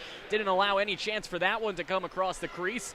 54 seconds to go as this one slapped all the way down. That should just about do it for the power play as Curry's the first one to arrive at the puck as she's hassled into the boards by Cronin. A little help from Embry forces the power play to conclude. And with 40 seconds to go, up by 2, the Beacons should be able to cruise to victory here again at home. And now here's Marin Brown with possession. Gets tripped up, and she will go to the penalty box as clearly getting hooked down there was Marin Brown. And the Beacons, by the beneficiaries of a tripping there, will win this one as there's just 27 seconds to go. So Matt, Beacons back to the power play on their way to a big victory. Their 11th overall, their 9th in the conference. And overall today, they had some sketchy moments, but they really dominated when it mattered. Not the best I've seen the Beacons play by any means. Definitely a team that I think from weekends prior, we've seen the girls rather doing a better job and more, defensively and offensively. Today just didn't really have that same gusto we're used to seeing. But regardless, the difference being, and I said it in the past, was the ability to bury on the chances that were presented to them. That transition hockey was the way that they were able to score goals today, and if you can do that, a lot of times you can walk out with a W. Absolutely, and transition with an exclamation point, because those odd man rushes, especially shorthanded, were emphatic and impressive as the Beacons are on their way to their 11th victory of the season. They move back over 500 after falling to 500 with a 1-0 loss to Norwich last week. And who knows, maybe another goal coming up here as that blast there from the stick of Avison is blocked wide. And with 7 seconds left, last chance for any sort of romance for the Beacons as Avison will take another shot, deflected in front, looking for 2 for the price of 1 today was Bianchini. She cannot get the shot on goal, but nonetheless, an impressive victory for the UMass Boston Beacons. They got out to an early 2-0 victory and cruised to a 3-1 triumph, and getting congratulations and hugs in her final home game here on Beaconville, the senior Casey Scheibe, and from my viewpoint, she should be our player of the game. Yeah, absolutely. Did a really nice job and could have walked out of here with a shutout. Gave up the 1 goal. Can't really attribute that to her being her fault, but nice job by the Beacons. And this is something that a lot of times, John, you're not going to enter the game with everything you want to enter it with, and you have some challenges that you're faced with. Beacons doing a nice job with the senior leadership, finding a way to win, and again, those odd man rushes, being able to bury those was the difference today. Absolutely. Meanwhile, for UMass Boston, we've talked about the seniors having to come to play today. We saw great efforts from Curry, who had a primary assist. Carlos, who was aggressive on both ends of the ice. We already mentioned Scheibe. Meanwhile, you have some of those younger players, such as Embry, Bianchini, those players who are going to have to be relied on beyond the years for these seniors. Talk a little bit about what you've seen not only today, but all season long, this being the last home game, from some of the youth on the Beacons and how they've matured. Bright future for the Beacons without question. And they've got some players. You mentioned Embry, Bianchini being another one, getting her first of the season today. But the charge was led by the seniors. They did a really nice job today coming into the game, harnessing kind of that nervous energy that you would expect in a game like this. And walking out of here with a W is going to feel good for the girls. Absolutely. The Beacons will be back at it on Wednesday when they head to Nichols College for the rescheduled portion of the game. You already see the Beacons coaching staff discussing things with the referees down there on the ice. Even when the game's over, they still have things to say here on the Beacons Broadcasting Network and beyond. We're going to kick to a break. When we come back, we will have an interview with the head coach, Lindsey Berman, as well as wrap everything up with a bow, a look at final stats and our 3 stars of this victory. The final score, the UMass Boston Beacons 3, the Salve Regina Seahawks 1, right here on the Beacons Broadcasting Network. Greeting, Earthlings. We have now taken over your radio. First time, Gary to the rim. Second effort. She's up. Hit him high, hit him high, hit him high. Hit him low, hit him low, hit him low. Going straight to the hole. You ain't got no game. I'm breaking you out the frame, coming through like a train. Looking to take over the whole world is my goal. With my unstoppable crew, taking all control. You can't get none of this. We're running this up. Take out, don't shake a 3-point gun in this. Get out the lane, I'm coming through, and if you don't wanna move, I'm coming right through you. It's like inch by inch and step by step. I'm closing in with no position and instruction information. No, 8 is not enough, the whole squad better duck. It's like switch when I bust, now your whole crew is dust. Coming through my area, I'ma have to bury you. The real screen team on your screen scene. It's like showdown in the ring. Go tell me who wanna tangle with together, which doctor, neighborhood superhero. On and on, unstoppable, we run the floor. You can't get none of this hardcore. In the game, we take you all. It's nothing like this. If I hit him high, hit him high, hit him high. How can you hit him low, hit him low, hit him low? If I hit him high, hit him high, hit him high. How can you hit him low, hit him low, hit him low? Insane like a runaway train, I'm in your lane like it's only 3 seconds to score to win the game. Came to bring the ultimate pain up on the brain, untamed. You don't like it when I change and do a tight strain. Make low maniacal, monster in the game. And I got my eye on you, dead shot aim. As free throws keep coming down like rain. You feeling me, I'm feeling you, the monster game. I'm telling you, pass me the rock, now I'm headed to the basket. Get up on my way, get what you better do. My tactics is unsportsmanlike conduct, you better ask it. Don't get no better than this. You got my drip, you get stripped by ball handlers, move like swat hammer. Danger, you dealing with official hoop bangers. With hang time, like a coat hanger. Jump with thunderous 360-degree tight jumps. What up, Dr. Monster Funk? Lightning strikes, the court lights get dim. Supreme competition is about to begin. Above the rim, finessing it moves is animated. Once I get the ball in, I can't be deflated. A rugged bar, my monsters is getting money. With clicks, get the bugging, I'm snatching up their bunnies. Every step I take shakes the ground. I make you break your ankle, son, shake you down. This is my planet, I'm about business, the best that ever done it. Can I get a witness? A cumulus cloud brings darkness up above. Here's Allen, step back, 3 for the tie.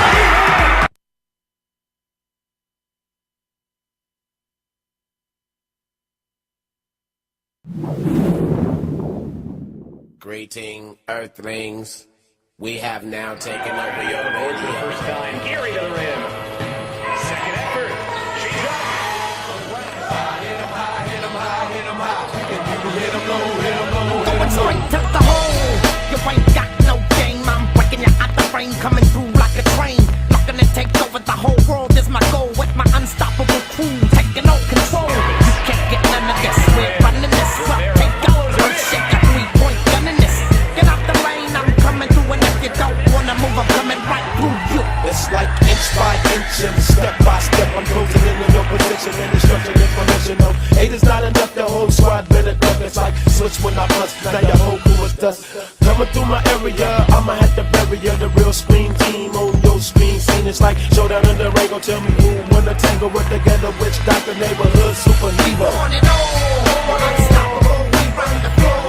You can't get none of this hardcore. In the game, we take you all.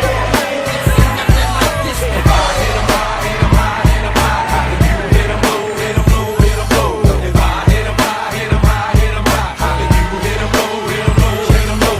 Insane like a runaway train, I'm in your lane like it's only 3 seconds to score to win the game. Came to bring the ultimate pain up on the brain, untamed. You don't like it when I change and do a tight strain. Make low maniacal, monster in the game. And I got my eye on you, dead shot aim. As free throws keep coming down like rain. You feeling me, I'm feeling you, the monster game. I'm telling you, pass me the rock, now I'm headed to the basket. Get up on my way, get what you better do. My tactics is unsportsmanlike conduct, you better ask it. Don't get no better than this. You got my drip, you get stripped by ball handlers, move like swat hammer. Danger, you dealing with official hoop bangers. With hang time, like a coat hanger. Jump with thunderous 360-degree tight jumps. What up, Dr. Monster Funk? Lightning strikes, the court lights get dim. Supreme competition is about to begin. Above the rim, finessing it moves is animated. Once I get the ball in, I can't be deflated. A rugged ball, my monsters is getting money. With clicks, get the bugging, I'm snatching up their bunnies. Every step I take shakes the ground. I make you break your ankle, son, shake you down. This is my planet, I'm about business, the best that ever done it. Can I get a witness? A cumulus cloud brings darkness up above. Here's Allen, step back, 3 for the Tigers.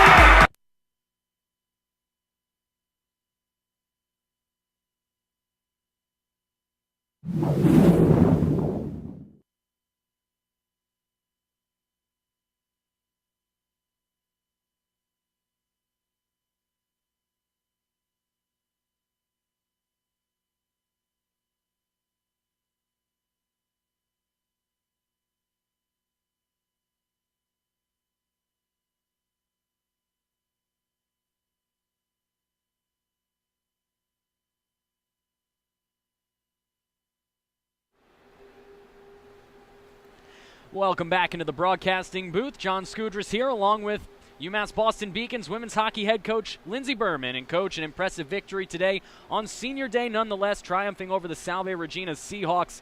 And you had to be very impressed by what you saw by your penalty kill today. Not only did you hold them off the board when they had the power play, but you also turned it into a goal for yourself. Yes, that's very exciting and not something that we usually practice. We don't practice scoring goals on the penalty kill. But those guys work really hard and they're smart about where their sticks are, and yeah, that paid off for us. Absolutely, and one of the players who got a primary assist on that power play is one of your fine seniors, Jenny Curry. Talk a little bit about the seniors that you're going to be losing here at the end of this season and how much they've meant to this program over the last few years. Oh yeah, they've done so much for us, and they've all progressed themselves each year. And you know, our seniors now this year, I think they're all excelling in their own game. So yeah, we're going to lose a lot, but hopefully we can take them a little bit further. Now, one of your seniors, Alex Carlis, played great today. Bit of a reckless abandon out there as usual. Now, she finally got called for a penalty late in that third period. I saw you and your coaching staff discussing it with the refs, not only during the game, but also after the game. Can you shed a little light on what you were saying to the referees in those moments? Sure. I just thought he missed another one on the other side, and it was actually against Z. So I was asking kind of what his thinking was, and I felt like it was a little bit lopsided, but that stuff happens, and Z plays a very physical game, but I think she plays a clean one at that. So I was just asking kind of what his thoughts were and why he wasn't coming over to speak to us about it, but we fought through it, so that's what matters. Absolutely. You came away with a 2-goal victory, and of course, always polite when you're asking the referees. Nothing too vivacious or belligerent when you're discussing with them, because that only hurts you in the long run. Meanwhile, talking a little bit about some of your underclassmen, including an upperclassman in Kristen Embry, who will be back on Beaconville next year. You have to be excited about the growth that you've seen from players like Embry, Allie Bianchini, who got her first goal of the day on a beautiful top-shelf shot late in that third period. Talk about the youth that you have on this team and how they're going to have to rise up beyond their years with some of the senior leadership that's leaving. Yeah, they'll step up, and they already have. Allie Bianchini has been hitting that shot the last 2 weeks in practice. We were just waiting for it to fall for her in the game. So I'm glad she finally was able to bury that one home. Kristen Embry is really finding her game. She's really putting all the pieces together. She's always been a good skater, a good skilled player, but now she's effective and she's scoring goals and making plays. We've got Kat Armstrong coming up on the defensive side, and she shows so much poise, and our younger girls learn from her too. So yeah, it's promising to see what we have coming up. Absolutely. Now, meanwhile, you guys have been a little strapped on the back end. Your blue line has lost a lot of its depth this season. How have you had to mix and match your pieces here in order to get yourself through the season and continue winning with such a thin blue line? Yeah, well, they know what's coming, and they know they're going to be playing every other shift. So all we're doing now is just playing a little bit smarter. We're keeping our shifts shorter. We're not rushing the puck as much, and that's really it. Learning to play with everyone, and they're doing a really good job with it. I think they're feeling it on Sunday after they play 2 games, but I keep saying they're young and they can do it. Now, that helped that they didn't have to play 2 games this weekend. You obviously had the postponement yesterday. That Nichols College game rescheduled. I believe it'll be on Wednesday night. How did that impact the team not playing the day before? We saw in the first period they were a little slow out of the gate. Do you think that had anything to do with it? Yeah, I think it did. I mean, it throws us off our schedule a little bit. They were so ready to play yesterday. But we had a good practice, and we talked about it at practice. It's just one of those things that happens at UMass Boston that we have to deal with and move on from. So they're used to fighting adversity, and we can't use that first period as an excuse. But yeah, it did throw us off a little bit. But we're excited to play Wednesday. You can't blame Mother Nature. You guys got 3 games now in a 1-week period. A lot of road games coming up. It's going to be interesting to see how it all fares and whether or not you guys can climb the NEHC standings. That's Coach Lindsey Berman. Her UMass Boston Beacons got their 11th victory of the season today. They're 9th in the NEHC, and depending how things break later on tonight for Castleton against Plymouth State, they have an opportunity to pull within 1 game of second place in the NEHC Conference Tournament. Coach, thank you as always, and best of luck here the rest of the way. Thank you. That's Coach Lindsey Berman. I'm John Skudras. We'll have an interview with our player of the game, and who else but Casey Scheibe, the senior netminder, who was absolutely prolific this evening. We'll be back right here on the Beacons Broadcasting Network. Beautiful.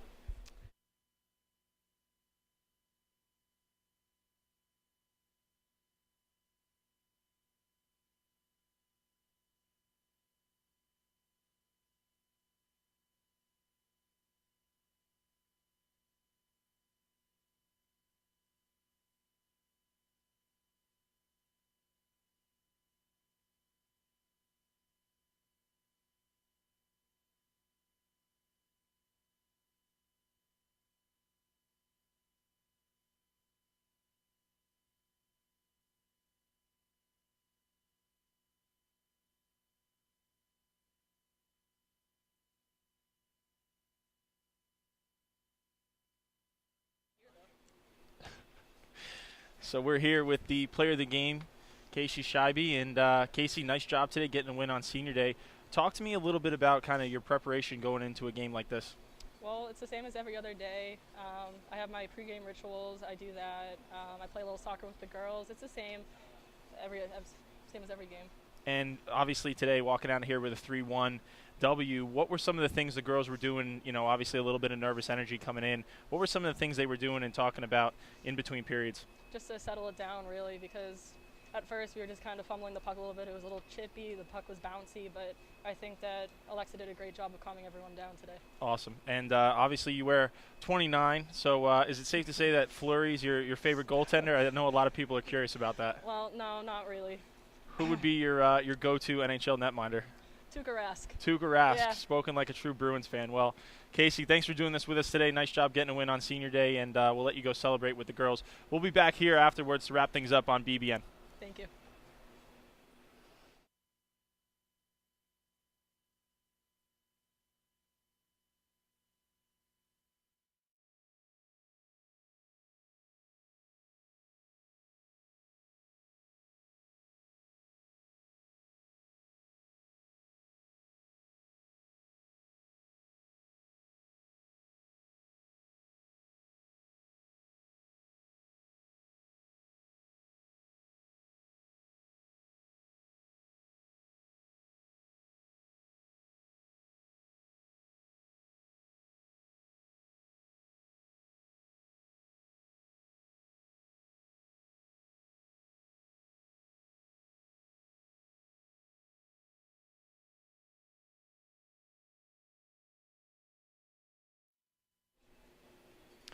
Welcome back into the broadcasting booth. You just heard from the coach Lindsey Berman, as well as the great senior netminder Casey Scheibe, who made her final appearance here in a regular season game on home ice at Clark Athletic Center Ice Arena. Back into the booth as we take a look at the final statistics of this one. And Matt, an even game statistically, 32-31 in shots. Neither team did anything with the extra attacker.